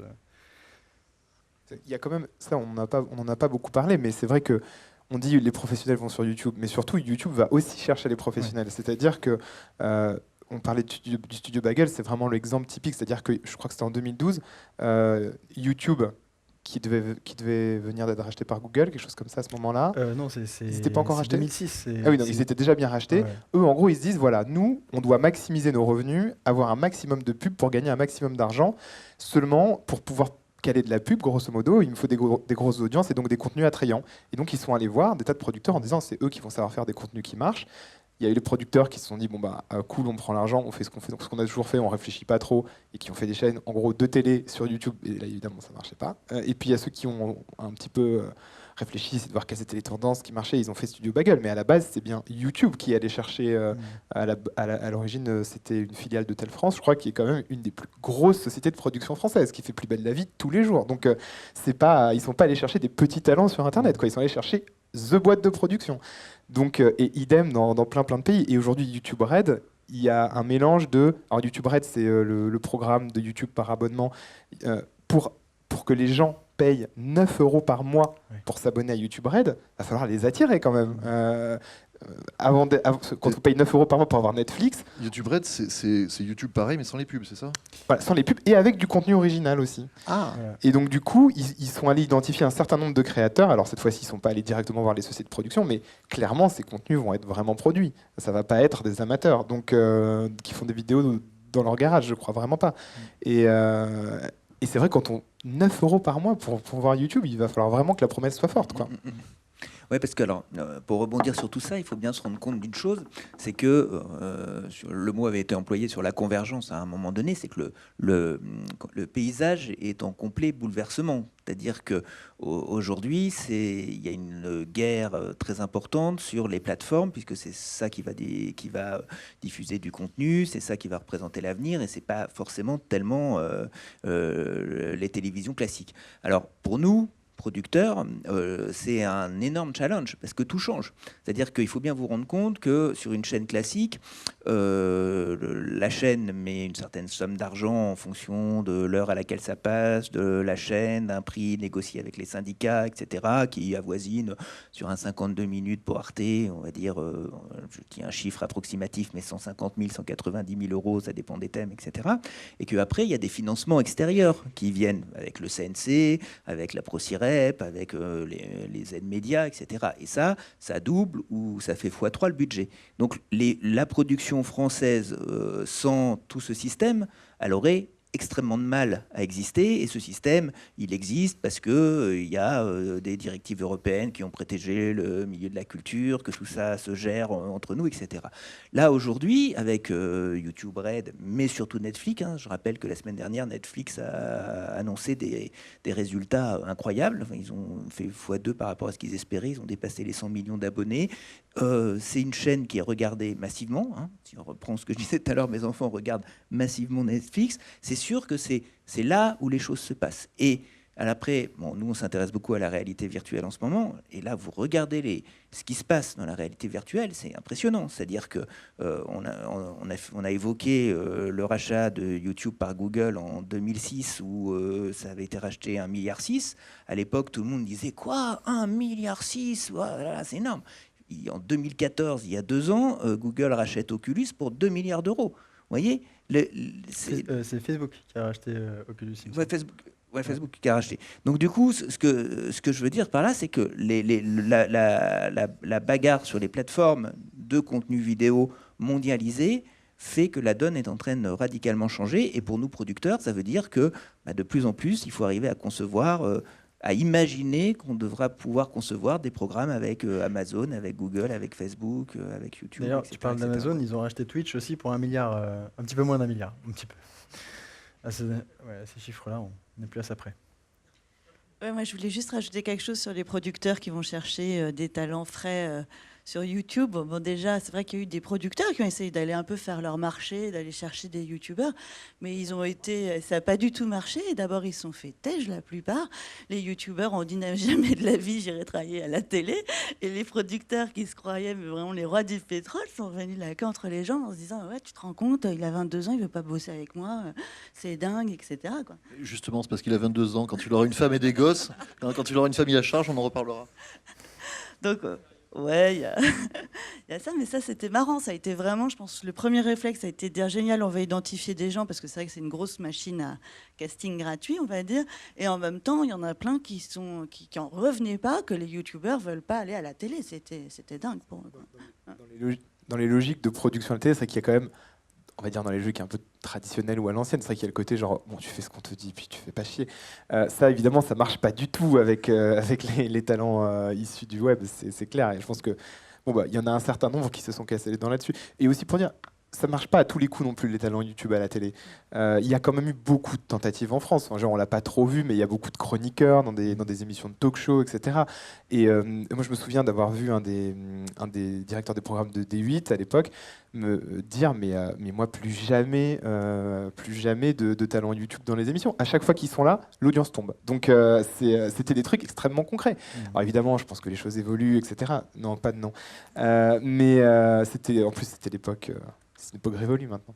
Et donc, mais c'est vrai que c'est pas automatique du tout. Et c'est là, par exemple, il y a des types qui font des vidéos scientifiques sur Internet que j'adore, mais je vois vraiment pas comment on pourrait les mecs qui font Symphony of Science, etc. Je vois vraiment pas comment on pourrait les transporter à la télé pour l'instant. Et donc, du coup, c'est pas automatique. C'est pas parce que ça marche sur Internet que ça marchera en télé à chaque fois. Ouais, on peut carrément raconter l'histoire de comment nous, on s'est rencontrés et comment on est arrivé à faire un documentaire sur les orgasmes et sur les grands-mères, quoi. C'est une belle histoire. Ça a été une longue histoire, justement, c'est ça. Moi, j'ai tout noté parce qu'on trouvait avec Léo que c'était intéressant de vous faire tout le temps que ça a pris, en fait, d'être raconté, tous les rebondissements. Parce que là où, finalement, Léo s'est singularisé, outre parce qu'il fait d'excellentes vidéos sur YouTube, mais aussi parce qu'il a été extrêmement patient, parce que le calendrier a été insensé quand on regarde le temps que ça lui prend de produire une vidéo pour sa chaîne YouTube Dirty Biology et le temps qu'il a fallu pour avoir en plus, c'est qu'un développement avec Arte, mais bon, un développement, ça se fait de manière quasiment systématique pour les documentaires scientifiques. Mais, donc, je vais tout vous raconter, en fait. Donc, comme a dit Ludovic, notre fils nous dit, regardez, j'ai trouvé un YouTuber, vous allez adorer. Il s'appelle Léo Grasset et sa chaîne, c'est Dirty Biology. On regarde, on trouve ça génial, effectivement. Il connaît bien nos goûts. Et du coup, Ludo envoie un petit message à Léo, ça c'était fin 2014. On a eu le développement il y a quoi? Il y a une semaine ou deux? Ouais, il y a 10 jours. Ouais. Voilà, entre fin 2014 et maintenant, en fait. Tout ça, c'était le moment où on a discuté. Il ne s'est rien passé de concret. Si, t'exagères. Il s'est passé des trucs, mais... Bref. À l'époque, en fin 2014, il y a France 4 qui essaye de rajeunir justement son audience et de développer une plateforme dont vous avez peut-être entendu parler. Comment elle s'appelle, la plateforme équivalent YouTube de France 4? Personne n'a d'idée. Voilà, ils avaient développé donc une plateforme qui s'appelait IRL comme In Real Life et qui était censée, pour concurrencer YouTube, et qui était censée donc diffuser des... Ouais. Déjà, IRL sur le net. Ouais. Bref, donc on se dit ah bah c'est bien, il lance ça, travaille avec un YouTuber aussi, on va dire talentueux et avec autant d'abonnés que Léo, ça va forcément les botter pour développer leur audience. Donc on écrit un dossier en réfléchissant, tiens, qu'est-ce qui pourrait intéresser les téléspectateurs? C'est on a dit demain, est-ce qu'on sera, enfin comment on évolue, l'homme peut évoluer dans le futur. C'était la première question qu'on s'est posée, le premier dossier qu'on développe avec Léo, qu'on envoie à France 4. Donc le temps d'écrire tout ça, on l'envoie un petit peu avant l'été. Ils disent très bien, ça va passer en commission, donc leurs comités éditoriaux, etc. Et là, on attend jusqu'à décembre pour qu'ils lisent le dossier et qu'ils nous donnent une réponse. Et en décembre, ils nous disent « Ouais, c'est pas mal, on aime bien l'auteur, mais le thème pas trop. Puis l'humour de Léo, c'est pas... Et puis ils disent aussi oh, on a quelqu'un déjà de très scientifique sur nous qui voilà, nous convient bien, etc. Mais il fait 500 vues, quoi. Ouais. Bref, donc il faut qu'on cale une conférence. Léo habite en Thaïlande, on cale un conf call sur Skype, on parle un petit peu avec la chargée de programme. On n'arrive pas à s'entendre.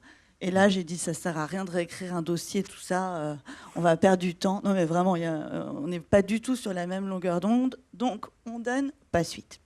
Du coup, là, juste pour enchaîner, c'est qu'en fait, c'est à ce moment-là qu'avec mon frère Collard, on est parti au Québec pour faire ce documentaire, mais par nous-mêmes, parce que s'ils n'en voulaient pas, tant pis, on allait le faire quand même.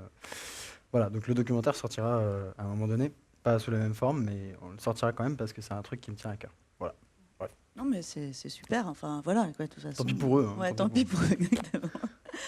Donc, bon, là, il y a un petit moment de ventre un petit peu mou. Puis là, il y a subitement plein d'articles dans la presse, c'est 3 mois après, qui sortent sur les youtubeurs scientifiques. Le Monde, Télérama, tout ça, publie plein d'articles. Hein, les Inrecuptibles. Voilà, il y a plein de papiers où Léo est cité très souvent. Et là, il est contacté par Hélène Coldefy, donc la directrice de la case Sciences et Découvertes sur Arte, pour un rendez-vous. Et il rencontre Hélène Coldefy, sa chargée de programme qui s'appelle Marie Bezard. Ça se passe très très bien. Et là, il dit « Ah oui, mais moi, j'avais déjà commencé à travailler avec Découpage sur des projets. Et il se trouve que bon, moi, je travaille aussi donc, pour cette case. Donc, je revois les gens d'Arte. Je leur dis « Ah bon, vous avez vu Léo, pardon. On a des projets, on va vous faire des propositions. Est-ce que vous êtes d'accord ?» Ils disent « Très bien. » Donc, on réfléchit. J'ai un rendez-vous avec eux en juin pour parler de ça. Donc, déjà avril, juin. Bon, mais en télé, c'est... Juste pour prendre un rendez-vous, quoi. Pour prendre un rendez-vous, ouais. Non, mais c'est classique. C'est en boîte qui leur demande des rendez-vous. Ouais. Et là, on écrit un dossier qu'on envoie en août. Donc, nous voilà. Donc, on a pris contact fin 2014. Et là, on est en août 2016. Ils ont envie de travailler avec Léo. Ils lui ont dit en avril. On est en août. On n'a toujours pas écrit un dossier complet, on leur envoie un dossier. Et là, on décide de faire quelque chose sur l'évolution de la sexualité humaine. Et on a un rendez-vous en septembre.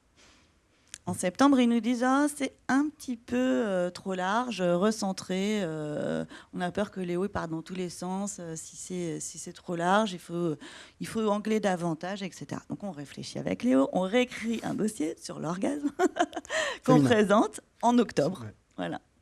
Et là, ça leur plaît beaucoup, pour le coup. il y a eu quand même tout de suite, ils ont été. Il y a un consensus autour de l'orgasme Ouais. féminin, c'est sûr. Il y a eu un large consensus. Et au hasard de cette réunion, Léo dit ah, mais j'aimerais bien aussi faire quelque chose sur les grands-mères. Et là, Arte dit oh, formidable, on va faire une mini collection. Donc 2 documentaires au lieu d'un. Voilà, j'étais contente. Et là, il a fallu écrire un deuxième projet, finaliser celui sur l'orgasme, etc. Et ça nous a amené au 3 janvier, où on envoyait les 2 dossiers finaux, en fait. Voilà. Et le 10 janvier, on a su que c'était bon, qu'ils nous les prenaient en développement. Et la phase de développement, donc sur la science d'Arte, c'est presque un passage obligé. C'est un passage où on passe vraiment d'une idée qui est développée, on va dire, sur une vingtaine de pages, à un scénario beaucoup plus développé, voire storyboardé, pour raconter vraiment l'ensemble du 52 minutes avant de le tourner. Voilà. Donc ça veut dire que de mai à début janvier, en fait, ça a été que des rendez-vous et des va-et-vient de dossiers dans tous les sens, sans allumer une caméra, en fait. Ouais. Dans le meilleur des cas, parce que c'est eux qui sont venus me chercher. Oui, et en plus, nous ils avaient chercher. envie de travailler avec toi, et Voilà. ils étaient ravis aussi à l'idée c'est- de travailler avec nous. Donc Il y a même pas besoin de les convaincre, c'est une quelque bonne part. équipe, Ouais. tout le monde était convaincu par le tandem, par l'attelage, par le projet. Enfin, il n'y avait aucun problème, mais malgré ça, Ouais. Malgré ça prend du temps. hein. ça prend énormément de temps. Voilà. Voilà, la télé. Donc si tu as envie de traiter d'un sujet scientifique d'actualité, bah, faut voir dans le futur, quoi, pour... Et là, on parle beaucoup donc de pourquoi les youtubeurs iraient sur la télévision. Enfin, on a inversé un peu le propos. Et si on reste sur le cahier des charges de la question qui est posée, c'est vrai qu'on peut se poser la question, en dehors de la publicité, en dehors d'une vitrine, pourquoi les professionnels iraient sur YouTube. Moi, je me demandais, en termes... Alors, hier, ça a beaucoup parlé modèle économique, sur une des conférences, je crois. Mais pour revenir un petit peu sur cette thématique-là, parce que je pense que c'est quand même lié aussi, c'est comme on disait, les jeunes youtubeurs, ils sont autonomes, ils font leur truc, ils font passer leur intégrité, on va dire, avant des questions monétaires. Mais d'un autre côté, il y a des institutions comme les diffuseurs de télévision qui, eux, ont clairement l'argent. Non pas que Google n'ait pas d'argent, c'est pas la question, mais en tout cas les youtubeurs, beaucoup moins. Et je me demandais, par exemple, dans votre projet, le modèle économique, c'est lequel? Sachant que je suis bien conscient aussi que beaucoup de boîtes de production, par exemple, font du court-métrage, et que la question du modèle économique sur le court-métrage est tout aussi inexistante que sur les chaînes YouTube. Le modèle économique, on le cherche. Nous, on s'est dit vraiment, pour nous, c'est plutôt... Enfin, beaucoup de sociétés de production, en gros, ont ce qu'on appelle un pôle de développement, c'est-à-dire un endroit où le but est de créer les projets qui vont participer en fait au chiffre d'affaires de la société dans le futur. Et ce pôle... À travers une exploitation à la télévision, alors? Non, c'est changement de média. C'est quand on écrit des dossiers, quand on travaille avec des auteurs, etc. Typiquement, ça, c'est des choses qui sont de l'investissement pour une société de production. 9 projets sur 10, enfin, je dis 9 projets, c'est peut-être un peu plus, un peu moins, mais ne verront pas le jour. Et donc ça, on peut dire que c'est de la perte. Aujourd'hui, on a de la chance avec YouTube. Finalement, on peut les commencer, on peut les essayer. Après, évidemment, on cherche au-delà de ça, à avoir quand même un modèle économique. On peut travailler avec des chaînes, donc vous avez parlé d'Arte ou de France Télévisions, ils ont quand même des cases entre guillemets sur le net. Il y a aussi les plateformes qui cherchent des nouveaux programmes. Il y a les marques. Moi, je pense qu'on peut vraiment travailler avec les marques en gardant beaucoup de liberté. Je pense que effectivement, il y a une forme de pub qui fonctionne comme ça. Toute la pub ne fonctionne pas non plus comme ça. Il y a aussi des sociétés qui ont compris que leur communication devait être différente et donc vont faire confiance à des gens qui ont trouvé une audience sur Internet. Eux, ce qu'ils veulent, c'est trouver une audience sur Internet finalement. Donc des gens qui arrivent, qui l'ont trouvé, à un moment donné, il faut arrêter d'être bête, il faut aussi leur faire un peu confiance. Et il y a des marques qui vraiment sont dans cette démarche-là. Je vais raconter une histoire que j'adore raconter parce que je la trouve vraiment géniale, mais une productrice canadienne a fait une web-série financée par une marque de tampons hygiéniques sur une histoire de vampires lesbiennes. Franchement, l'idée est quand même sympa. Pendant 50 épisodes, la marque n'est jamais citée. Qui peut dire franchement que c'est une une pure opération de com destinée à ramener de l'argent. Je pense que oui, bien sûr, c'est fait pour ça, c'est fait pour vendre davantage. Mais en même temps, il y a des créateurs qui ont vraiment trouvé leur compte là-dedans, qui ont vraiment fait la série qu'ils voulaient faire d'histoire de vampires lesbiennes. Enfin, au bout d'un moment, c'est des gens qui sont d'accord pour faire quelque chose, qui se réunissent et du coup qui le font. Ce qui est étonnant, c'est que l'annonceur ait marché là-dedans. Mais l'annonceur marche là-dedans parce qu'il sait que ça va lui rapporter des ventes et que c'est plus intelligent de faire ça que de faire une pub en disant vos serviettes hygiéniques pour 9,99 €. Justement, 99 francs, c'est peut-être un peu en train de se terminer. Il y a une nouvelle époque qui arrive, on fait de la pub autrement aujourd'hui. Et tout le monde ne fait pas ça. C'est une minorité de gens qui font ça, c'est clair. Mais avec eux, il y a moyen de faire des trucs. Bah, si la RPP vient sur le net, je peux te dire qu'ils diront attention, là, les crocs du vampire, ils sont beaucoup trop pointus, il faut pas qu'ils sortent. Non, c'est pas possible. Je dis pas que tout va bien se passer dans le meilleur des mondes. Simplement, c'est des tentatives, c'est des essais. Nous, on essaye ça. Il y a des sociétés, par ailleurs, des grands groupes, etc., qui ont la science dans leur ADN, pour de vrai. C'est des boîtes qui sont composées à, je sais pas, 80% de leur effectif, c'est des ingénieurs. Au bout d'un moment, ces gens-là, ils ont aussi des choses intéressantes à raconter. On le dit jamais, mais il y a des tas d'entreprises gigantesques qui ont un patrimoine industriel magnifique. Alors, on peut dire, oui, on fait du greenwashing, on fait du social washing, tout ce qu'on veut. Pas tout le temps. Pas tout le temps. Il y a des entreprises qui ont des activités qui sont aussi, je me fais le défenseur des grands méchants, mais qui ont quand même aussi des activités qui sont utiles à la société. Enfin, c'est pas tout noir ou tout blanc. Bien sûr que c'est compliqué. Je pense que c'est un peu compliqué de faire une série qui va expliquer que on va défendre l'environnement avec Areva, par exemple. C'est clair, c'est un peu compliqué. Faut trouver la façon de le faire. Ou pas. Hein. Mais après, il y a des entreprises qui sont vraiment, par exemple, je sais pas, qui sont vraiment engagées dans des domaines, qui mènent des actions depuis des années et des années et des années en investissant des millions d'euros là-dedans. Donc, ça me paraît pas tout le temps scandaleux de faire ça. Ah non, mais je suis tout à fait d'accord. Et puis en plus, tu as raison, c'est vraiment un des axes, en tout cas, de financement qui peuvent vraiment marcher, quoi. En effet, on n'est pas obligé d'être sur Areva, on peut être sur le WWF ou sur des tas de... Parce qu'il n'y a pas non plus... Il y a des entreprises, mais il y a aussi des associations, il y a aussi des fondations. Des fondations, voilà, bien sûr. À titre personnel, c'est rigolo, j'ai une anecdote. C'est la Fondation L'Oréal qui m'avait contacté. J'ai refusé de bosser avec eux parce que je voulais pas être... avoir le tampon L'Oréal. Mais en fait, la Fondation L'Oréal, c'est une fondation qui œuvre pour les femmes en sciences. En fait, leur action est absolument essentielle, même si c'est qu'une goutte d'eau dans l'océan du féminisme en sciences. Mais vraiment, moi, je suis complètement d'accord avec ce que fait cette fondation et je trouvais super chouette leur action. Mais le problème, c'est qu'il y a L'Oréal dans le titre. Donc, tu vois, ça m'a vraiment embêté parce que j'étais là, c'est pas mal, mais il y a L'Oréal, donc j'ai pas envie de devenir un shampoing, quoi. Donc voilà. Et ce genre de problématique est permanent, quoi. Voilà, c'est les choix que là.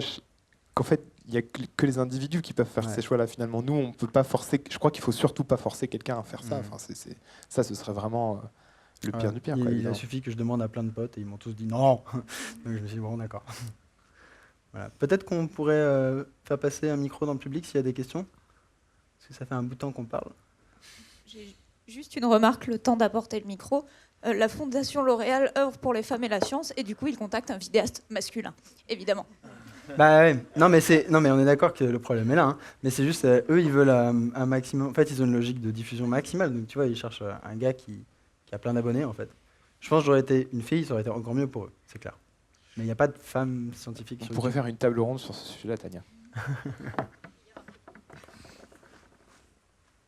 Bonjour. C'est bon ? Ouais. Oui, merci beaucoup pour ces informations. J'ai deux questions à vous poser. En fait, quel est l'état de l'art du marché français ?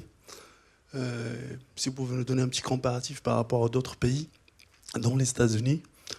Et la deuxième question, c'est que est-ce que vous pouvez nous dire pourquoi pas les chaînes TNT, par exemple, ne prennent pas le risque pour expérimenter comme c'était la belle époque de la bande FM et les radios libres ? Merci. C'est très compliqué de parler des chaînes TNT. Je sais pas vraiment bien quoi te dire. C'est-à-dire que je pense que, enfin moi c'est un avis vraiment totalement personnel, mais en gros quand ils ont créé les chaînes TNT, ils se sont pas dit on va faire des chaînes entre guillemets des mini thématiques, genre il y aurait une chaîne science, une chaîne histoire, une chaîne que sais-je. Ils se sont dit on va faire que des mini généralistes. Donc du coup elles se sont toutes mises à faire la même chose.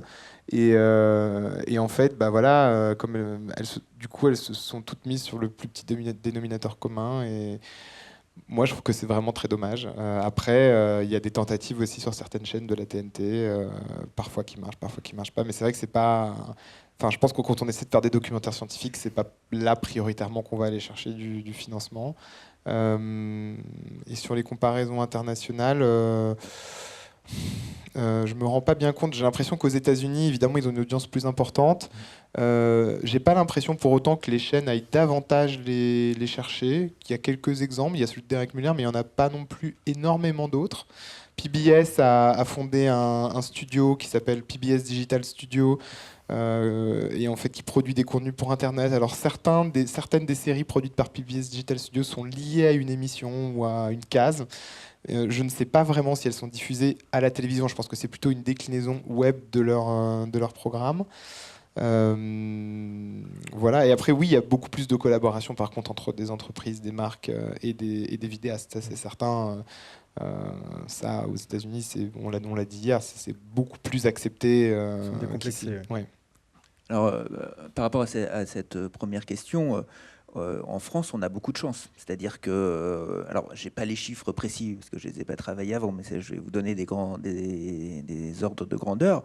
C'est clair que la production française par rapport au nombre d'habitants dans l'audiovisuel, elle est quasiment spectaculaire au niveau mondial. Il n'y a pas beaucoup de pays qui donnent autant de moyens à un secteur pour produire autant de qualité.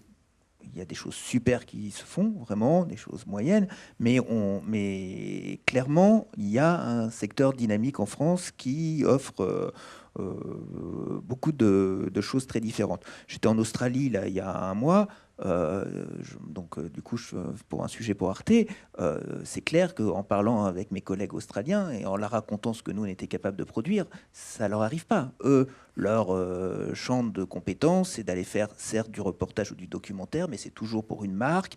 Ils font surtout de la publicité, ils font de l'institutionnel, mais ils ont peu de cases dans les chaînes pour pouvoir produire ce qu'on produit en France. Donc ça, vraiment, c'est quand même une vraie chance pour nous et c'est vraiment intéressant. Sur la deuxième question sur la TNT, je dirais plus largement sur le câble et le satellite, effectivement, en fait, il y a eu une sorte de volonté de se positionner sur de la télévision généraliste très vite. Enfin, qui n'était pas d'ailleurs la volonté au départ quand les appels d'offres ont été lancés. On a demandé d'avoir des chaînes plutôt spécialisées. Puis à chaque fois, la loi a été détournée. On est passé par la fenêtre. Et puis, du coup, on s'est mis à faire des chaînes très généralistes qui produisent du contenu relativement similaire les unes avec les autres. Cependant, le pari d'RMC Découverte, par exemple, est assez étonnant parce que quand ils sont lancés sur cette chaîne en disant nous on va faire du documentaire grand public, scientifique aussi, avec des cas scientifiques quand même, ils ont dit bah, nous on va faire du documentaire à l'américaine avec des formats internationalisés et ça marche bien. Ils sont aujourd'hui dans la deuxième fournée des chaînes TNT, quasiment leader. Ils arrivent à des taux d'audience de 3-4%, ce qui est des très bons résultats. Pourtant c'était un pari auquel beaucoup de professionnels de la télévision ne croyaient pas du tout. Donc voilà, parfois il y a des risques. Et après, si on revient un peu dans l'histoire, c'est sûr qu'une chaîne comme Voyage, par exemple, qui est arrivée dans les années 90, autour de 94, je crois, la première fois. Elle s'est positionnée délibérément sur du contenu spécifique, en prenant des risques, en engageant des gens. Il faut savoir qu'il y a eu jusqu'à 120 personnes d'engagées dans cette chaîne, par exemple. Et puis, petit à petit, au début, ça marchait plutôt bien. Ils avaient une position assez forte sur le câble. Puis ça a été racheté d'abord par Arte, puis après par Fox. Et puis, petit à petit, c'est devenu une chaîne comme les autres qui diffuse du programme plutôt standardisé, même s'ils ont quand même une petite production. Après, il faut aussi savoir que de toute façon, pour toutes ces chaînes, RMC, ça change un peu, mais les niveaux de financement ne sont pas forcément très importants. Mais ça ne nous empêche pas quand même de produire pour elles. Hein, c'est possible. Mais après, c'est des taux de financement qui peuvent être beaucoup plus bas, quoi. Voilà. D'autres questions ? Ouais. Oui, bonjour. Donc merci pour tout, c'était très intéressant. Et en fait, là, j'ai juste une question parce qu'on a beaucoup parlé de comment était donc la télévision aujourd'hui avec ce système de cases et tout ça, et comment est-ce qu'elle pourrait être influencée dans le bon sens par la pensée web et YouTube pour pouvoir essayer de rajeunir un peu justement et changer ce système de cases. Mais est-ce que vous ne pensez pas aussi que on a la possibilité d'aller vers un autre futur qui est en fait le fait que YouTube lui-même commence à se diriger vers une création de cases qui ne seront pas les mêmes cases exactement, mais parce que en fait aujourd'hui, là où les télés sont dans une course à l'audience, on a face à YouTube aussi une course à la vue, au pouce bleu, aux commentaires, le fait que la personne qui va créer sa vidéo a envie de se faire reconnaître en fait des autres, envie de se faire apprécier, envie de se faire aimer. Et donc c'est juste que de nouvelles cases apparaissent dans le sens où je sais ce que les gens font, les gens qui sont connus, ce qu'ils peuvent faire et tout, comment ça fonctionne. Donc je vais essayer aussi de créer un peu mon programme en pensant à ça. Et donc au final, c'est juste qu'au lieu d'avoir une hiérarchie dans la télévision qui va nous fixer des cases, c'est plutôt l'idéal qu'on va mettre dans le youtubeur qu'on aime, qui va créer des cases en fait originales, mais qui seront juste au final le même principe qu'à la télévision, mais dans un autre cadre, quoi. Vas-y, après toi. Alors je sais pas trop comment YouTube pourrait créer des cases. Ils vont sans doute créer dégager des budgets pour financer des programmes. Mais par exemple, il y a des nouvelles plateformes qui se créent sur Internet aussi. Sur la science, il y a Curiosity Stream, par exemple, qui a été lancé, qui propose des contenus scientifiques très variés et différents dans leur approche. Mais c'est vrai que oui, il y a sans doute d'autres. Il n'y a pas que la télé dans le futur, c'est clair. Ouais. Je parle de cases imaginaires, en fait. Ça veut dire on se fixe nous-mêmes nos cases pour créer du contenu sur YouTube, en fait. Je voulais juste revenir effectivement sur le côté YouTube devient de la télé. En fait, c'est déjà le cas. C'est déjà la plus grosse télé du monde. C'est le deuxième site le plus fréquenté en fait sur le web, YouTube. Et comme on l'a vu avec une certaine standardisation dont tu parlais, les pouces bleus et tout ça, là, on a une standardisation qui arrive parce que les gens s'alignent sur les algorithmes, par exemple, pour essayer d'avoir le plus de vues, parce que c'est relié à leur modèle économique, plus de vues, une meilleure monétisation. C'est déjà de fait en fait une télé. Enfin, et puis tu vois très bien dans les actions que prend YouTube aujourd'hui, avec YouTube Red, c'est pour concurrencer Netflix et Hulu. Donc ils se voient eux-mêmes déjà comme la télé du futur. Alors est-ce que ce sera la seule télé du futur? Je pense pas. A priori, le petit écran va continuer à se débattre jusqu'à peut-être sa mort, j'en sais rien, mais en tout cas, clairement, ils vont se débattre, hein, ils sont en train de le faire. Tu vois qu'ils essayent de se rajeunir. Alors, ils ne savent pas exactement comment faire. TF1 vient de racheter, c'est allié à un MCN ultra puissant américain, Studio 71, pour produire des contenus. Oui, bien sûr. En fait, je pense qu'il y a c'est une erreur fondamentale. Je regardais un petit peu pour cette conférence l'histoire de YouTube, et c'est une erreur fondamentale de considérer YouTube comme indépendant de la télé depuis le début. C'est faux. YouTube donc, a été fondé en 2005. En 2006, il a été racheté par Google, et dès 2006-2007, ils étaient déjà en train de signer des partenariats avec les chaînes américaines comme NBC, ou pour la diffusion de contenu de la MGM par exemple. Donc en fait, dès le départ, c'était clairement lié. Tu le vois très bien avec la création de tous leurs programmes de monétisation et du partnership programme, donc le programme partenaire.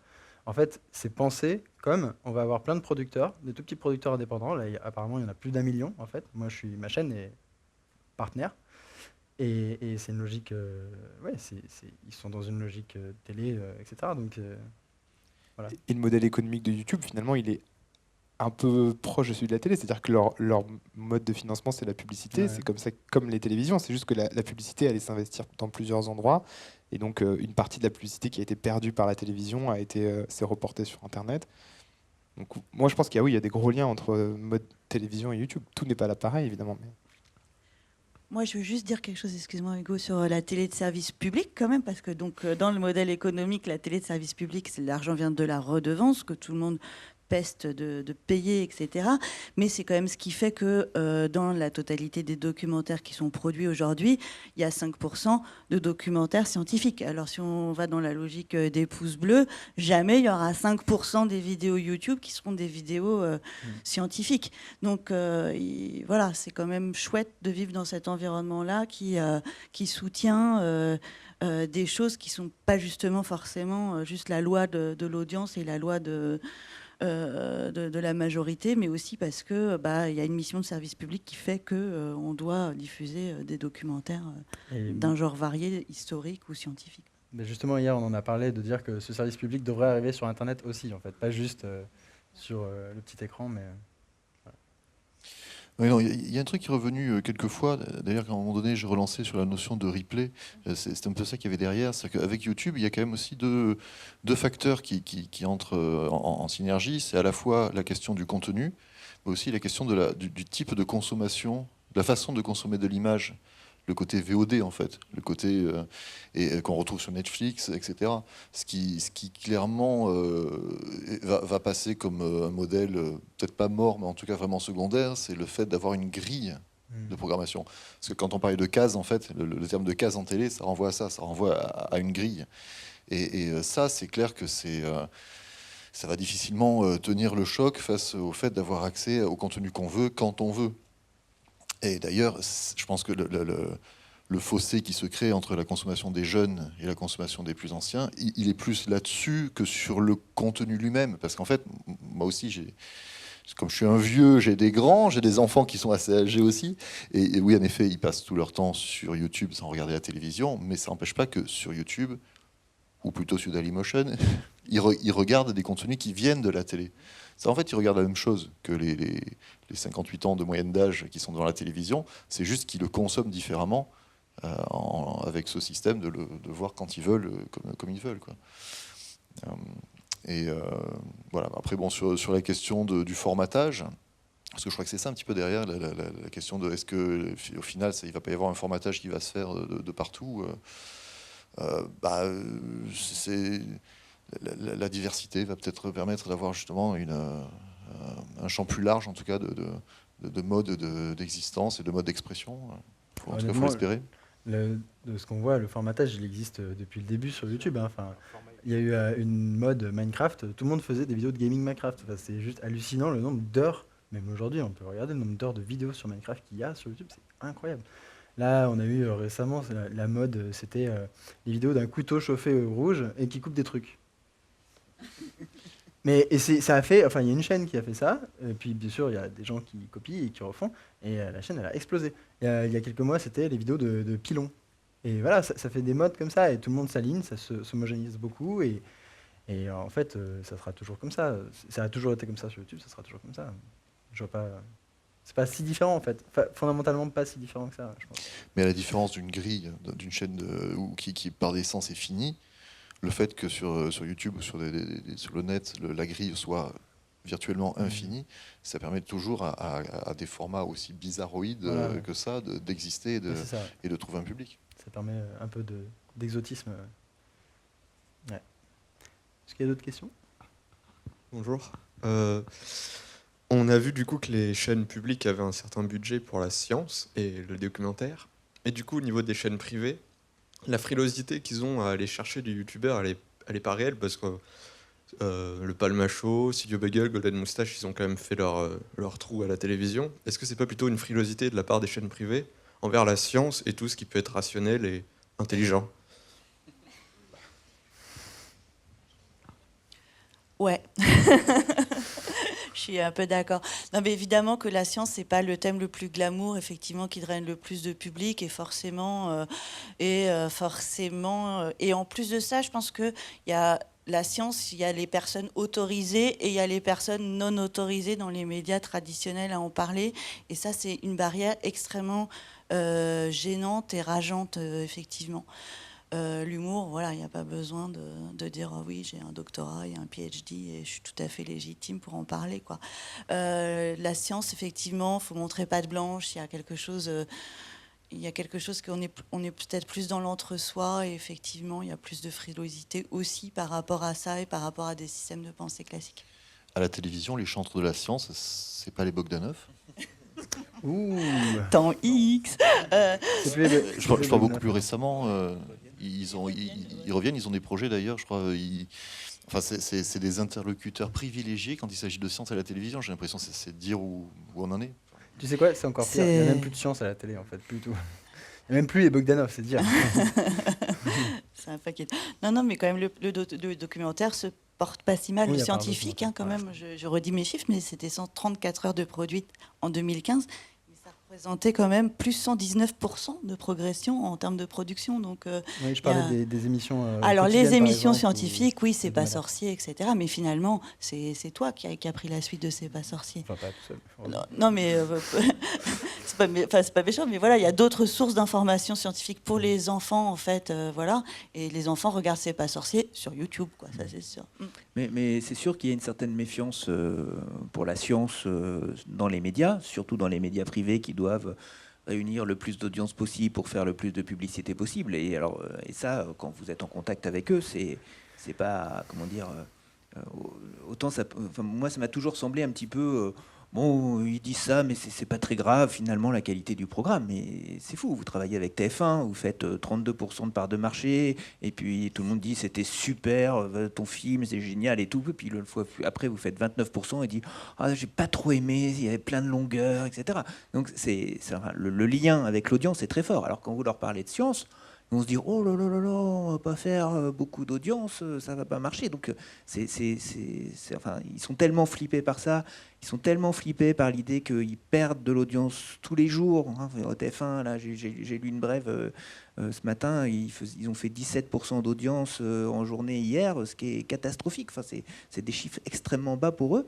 Et donc, du coup, c'est sûr qu'ils vont pas rajouter de la science. Et puis, même pour l'anecdote, Passeur de science dans Le Monde, qui est un blog super de Barthélemy, qui fait des choses vachement bien, etc. J'en parlais avec lui il y a quelques temps. Et ben, il doit se battre au sein du Monde, quand même, pour passer son blog, alors que c'est le blog le plus vu, et on lui dit non, tu sais, la science, je suis pas sûr que ça intéresse trop nos lecteurs, voilà, tu vois, y compris au Monde, c'est pas si évident de faire passer ça. Mais quand même, Ségolène dit que ça change. Enfin, il n'y a que 2 journalistes scientifiques au Monde, alors qu'il y en a 25 au New York Times, hein, quand même. Donc. Ah oui, non, mais alors, faut pas comparer avec les milieux anglophones, parce que là, on déprime un peu. L'exception culturelle française, elle s'arrête apparemment au niveau de la science, quoi. Ouais, vas-y. Je peux complètement dire un mot là-dessus. Quand on a, par exemple, nous lancé Futur Mag sur Arte, le CNC, par exemple, aide les magazines, tu vois, aide les magazines télé, mais les magazines culturels. Et en fait, ils ont considéré, donc on a demandé une aide en disant la culture scientifique. Et en fait, on nous a dit non, ça ne rentre pas dans le scope du ministère de la Culture, donc ce n'est pas aidé.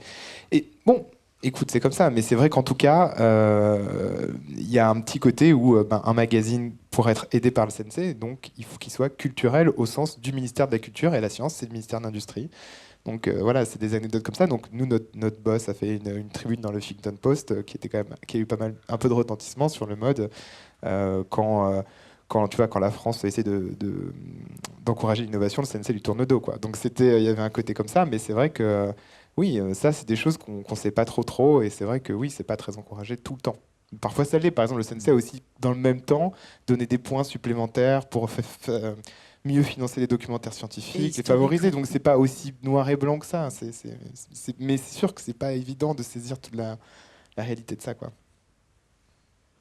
Enfin, on revient quand même souvent sur cette idée qu'il y a des gens qui sont plus ou moins dans la capacité de prendre des décisions et qui ont une vision visiblement très basse de ce que peut accepter un public et de ce qu'est un public pour eux. Enfin, je sais pas. Non, ça dépend vraiment lesquels, en fait. Oui, non, mais encore une fois, tu as raison de dire que rien n'est tout blanc, rien n'est tout noir, mais c'est... Ouais, non, je sais pas, il y a quand même souvent on entend des trucs, souvent...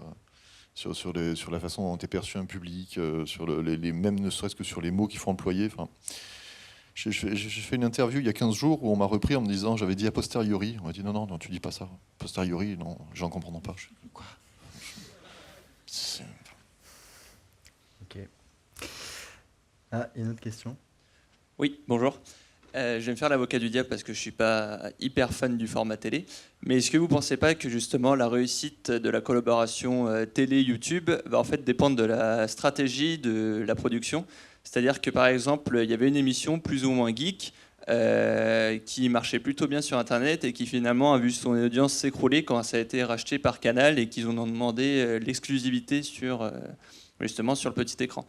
Et que, par exemple, vous sembliez tout à l'heure ironiser et sous-entendre que justement les productions de France 4 IRL fonctionnaient pas très bien, mais finalement j'ai l'impression que justement c'est aujourd'hui France 4 qui a plutôt bien compris comment pouvait réussir ce partenariat.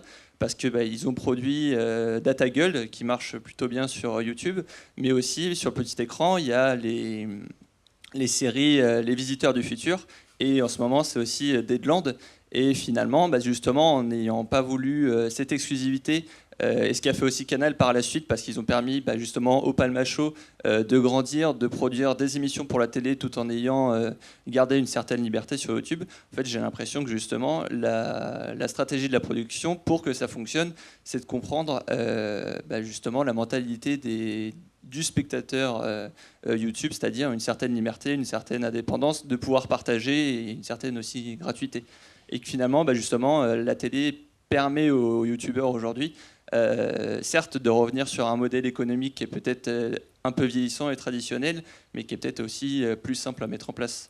Et que peut-être justement le modèle économique de YouTube est assez élitiste, parce qu'il ne va permettre finalement qu'à des gros youtubeurs qui vont faire beaucoup de vidéos et beaucoup de vues, de finalement vivre, d'être totalement indépendants sans avoir besoin de la télé ou d'autres formes de financement. Alors juste déjà, DataGull, en fait, c'est inspiré d'une émission australienne qui s'appelait The Hungry Beast et qui mettait comme ça des données en animation et qui a été diffusée à la télévision, en fait. Donc il y a eu un circuit un petit peu rigolo, c'est-à-dire qu'il y avait Hungry Beast, ça a été réinterprété pour le web avec DataGull et c'est revenu à la télévision après, un petit peu plus tard. Tout à fait d'accord. En fait, là, on touche à quelque chose qui n'est pas lié à la stratégie de la production, parce que ça s'appelle la chronologie des médias. C'est un truc qui est compliqué à comprendre, qui dit que, en fait, la chaîne, elle n'achète pas le programme, elle achète, enfin, souvent, en tout cas, les chaînes de télévision comme France Télévisions, elle achète des droits de diffusion. Donc, Arte est coproducteur, donc c'est un petit peu différent, mais une chaîne de télé comme France 2 ou France 5 achète des droits de diffusion. Donc, elle les achète pour 3 ans à peu près, pour un certain montant, et après, si elle veut prolonger ses droits, elle doit repayer. Donc, pour elle, dire « Ok, j'achète quelque chose, mais tout le monde peut le voir n'importe quand », c'est hyper troublant. Et ça, il fallait effectivement qu'il y ait qu'il y ait un changement de mentalité par rapport à ça. Et quand on discutait avec Derek Muller, justement, sur comment ça s'est passé, ce qui a vraiment assassiné sa productrice, c'était cette histoire de chronologie des médias. C'est qu'elle produisait un film, mais il y avait des extraits du film qui étaient diffusés largement en amont. Ce qui a énervé tous les abonnés de Derek Muller, c'est justement que le film soit visible qu'en Australie, parce que au-delà de la chronologie des médias, il y a aussi tout ce qui est géoblocage, etc. Et c'était vraiment un vrai problème, puisque lui, ses abonnés sont dans le monde entier. Et là, il n'y avait que les Australiens qui pouvaient voir son documentaire. Donc lui-même a été obligé d'expliquer sur sa chaîne comment aller voir le programme en contournant le géoblocage. Enfin bref, voilà, c'est vrai qu'il y a la télé, il faut qu'elle évolue vraiment et qu'elle prenne en compte des nouveaux modes de consommation, des nouvelles attentes pour que ça marche. Ouais, je suis tout à fait d'accord. D'autres questions ? Non. Bon, c'est parfait. Et bon, on va aller boire des bières, là. Je crois qu'en plus, c'est bien, on est à 10 minutes de la fin. Faut meubler, alors. Pardon ? Faut meubler, faut trouver quelque chose meubler, à dire. ouais. On peut faire un... Bonjour, j'ai l'impression en ce moment que les youtubeurs, en tout cas les gros youtubeurs qui réussissent, développent de plus en plus des équipes. C'est-à-dire qu'il y a de plus en plus de gens qui vont les aider et ils vont être plusieurs pour produire des contenus. En un sens, j'ai l'impression que leur fonctionnement va se rapprocher de ceux de la télé quand ce n'est pas les youtubeurs eux-mêmes qui vont se rapprocher de la télévision. Du coup, comme vous disiez, au contraire, il y avait certaines branches dans la télé qui tentaient de se morceler pour avoir plus de liberté de création. Je me demandais s'il n'y avait pas une espèce de convergence à ce niveau-là. Et du coup, deuxième question, est-ce que du coup, ça ne va pas tuer la spécificité YouTube, quoi que ça puisse vouloir dire ? Enfin, ce qui a fait que YouTube a fonctionné, en fait. Les gros youtubeurs, c'est-à-dire, parce que c'est un monde qui est tellement varié, tellement vaste. Non, mais justement...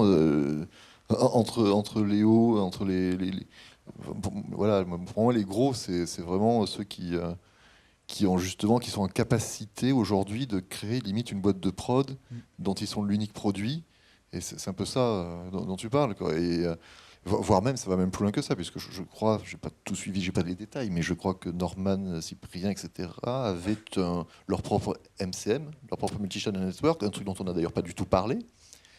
et qui, dans le contexte de professionnalisme, était intéressant quand même. On n'a pas parlé des channel network.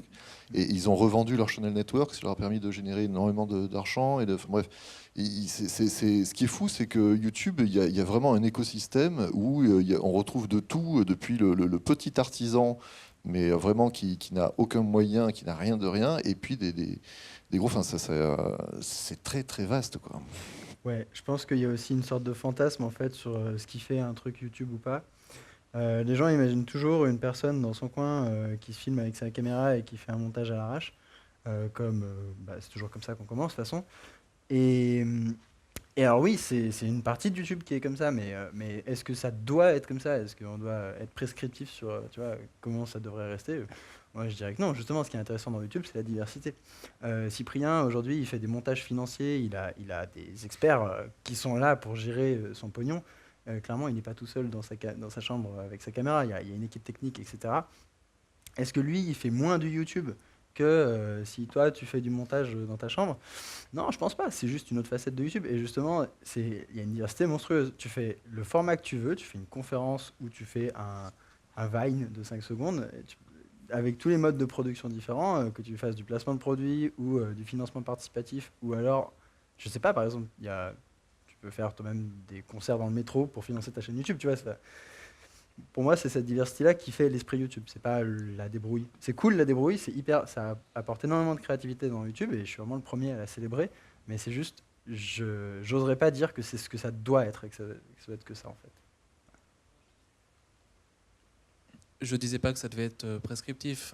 En fait, un point que j'ai retenu des conférences d'aujourd'hui et d'hier, c'est qu'en fait, il y a une espèce de... On a envie de parler d'une espèce d'authenticité pour YouTube, mais en fait, on n'arrive pas bien à la définir, et selon les points de vue, les gens ne sont pas d'accord sur ce que c'est. Je me demandais, au vu de la conférence d'aujourd'hui, où on parlait justement des équipes, si c'était pas juste l'autonomie créative. Le fait que tu aies une personne qui va prendre les décisions, et en fait qu'un vidéaste soit un auteur. Est-ce que c'est pas ça, du coup, la spécificité? Là, tu prêches à convaincu. Hein. Je l'ai même dit dans ma foire aux questions, clairement. Mais tu peux garder ce point de vue d'auteur avec de la thune. Cyprien, à mon avis, est complètement maître de ce qu'il fait. Oui, complètement. Voilà. Et puis moi, c'est un peu comme, c'est un peu ce que je voulais dire à travers ma présentation au début, c'est que c'est précisément pour ça que je me suis retrouvé sur YouTube. C'est pour une liberté de création et une indépendance complète, hors de tout formatage et de toute personne qui va venir me dire non, attention, il faut cibler sur telle tranche d'âge, sur telle... Donc oui, non, mais clairement. C'est toujours le problème qui a sûrement déjà été discuté, c'est cette balance entre la liberté et l'argent. Voilà, et c'est toujours sur cet équilibre-là, sachant que c'est un équilibre qui bascule à un moment, mais sur un moment très court, parce qu'en fait, il y a une longue plage de modes de création où il n'y a pas une thune, et puis ça bascule à un moment donné vers ceux qui arrivent à avoir un modèle économique viable pour vivre. Ça, c'est une chose, c'est déjà beaucoup plus restreint. Bon, ça, Léo en fait partie, il n'y en a pas des masses. Et après, il y a les multimilliardaires du truc qui eux basculent encore dans autre chose, dans une vraie équipe de production, des mecs qui sont des types qui font leurs effets spéciaux, quoi. C'est fou. Et puis, je voulais revenir sur l'aspect télé. En fait, même, c'est pas forcément, en allant à la télé, on perd pas forcément cette autonomie. Nous, clairement, on est comme des princes vis-à-vis d'Arte, parce qu'en fait, on a un levier de négociation qui est gigantesque. Ils sont arrivés vers nous, donc en soi, déjà, on peut déjà être un peu exigeant. Et en plus de ça, je suis co-réal sur le documentaire avec un autre réalisateur qui est hyper cool, donc on a vraiment les mains assez libres, en tout cas exceptionnellement libres. Donc c'est, tu vois, même avec des moyens de télé, tu peux quand même rester créatif. Voilà. C'est quand même Arte. Oui, et son co-réalisateur, c'est quand même quelqu'un de la télévision traditionnelle, hyper habitué au format scientifique, de documentaire, etc. Enfin, il y a ce mariage-là. Et juste pour revenir à la question précédente sur la plateforme de France Télévisions, et qui va recouper ce que tu dis, c'est sûr que quand ils ont créé, France Télévisions a réfléchi en se disant comment on fait pour se moderniser. Et à un moment donné, ils décident de mettre un département qui s'appelle les Nouvelles Écritures, qui se lance dans le web documentaire. Pour incarner ça, ils engagent Boris Razon, qui est un mec vachement bien, super ouvert, etc., qui emmène vraiment les nouvelles écritures vers quelque chose. Et après, ils développent cette plateforme IRL qui est très intéressante, mais contrairement à ce que peut faire YouTube, ils ont tout de suite une tendance de fermeture, en fait. Et c'est vraiment ça qui est compliqué pour les télévisions. C'est-à-dire qu'ils sont toujours dans une logique de chapelle, ce qui est naturel, c'est leur fonctionnement. Il y a tout de suite des hiérarchies qui se mettent en place, des gens qui décident de comment ça doit être fait. C'est aussi leur efficacité.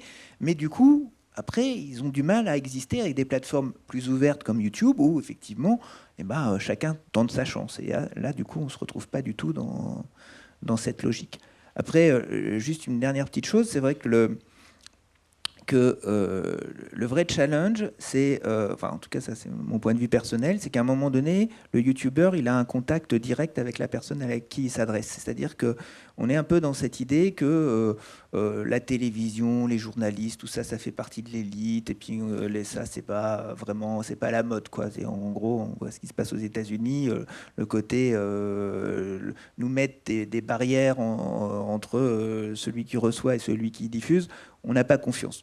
Et il y a un vrai enjeu dans le fait d'emmener des youtubeurs à la télévision pour ne pas perdre cet aspect de proximité. Et ça, je crois, c'est intéressant dans ce qu'on va vivre ensemble. C'est-à-dire qu'à un moment donné, c'est sûr que est-ce que tout d'un coup, quand un youtubeur se met à travailler pour Arte et faire un documentaire scientifique, est-ce que du coup son public le suit? Est-ce qu'il n'a pas l'impression que quelque part il est passé du mauvais côté de la force?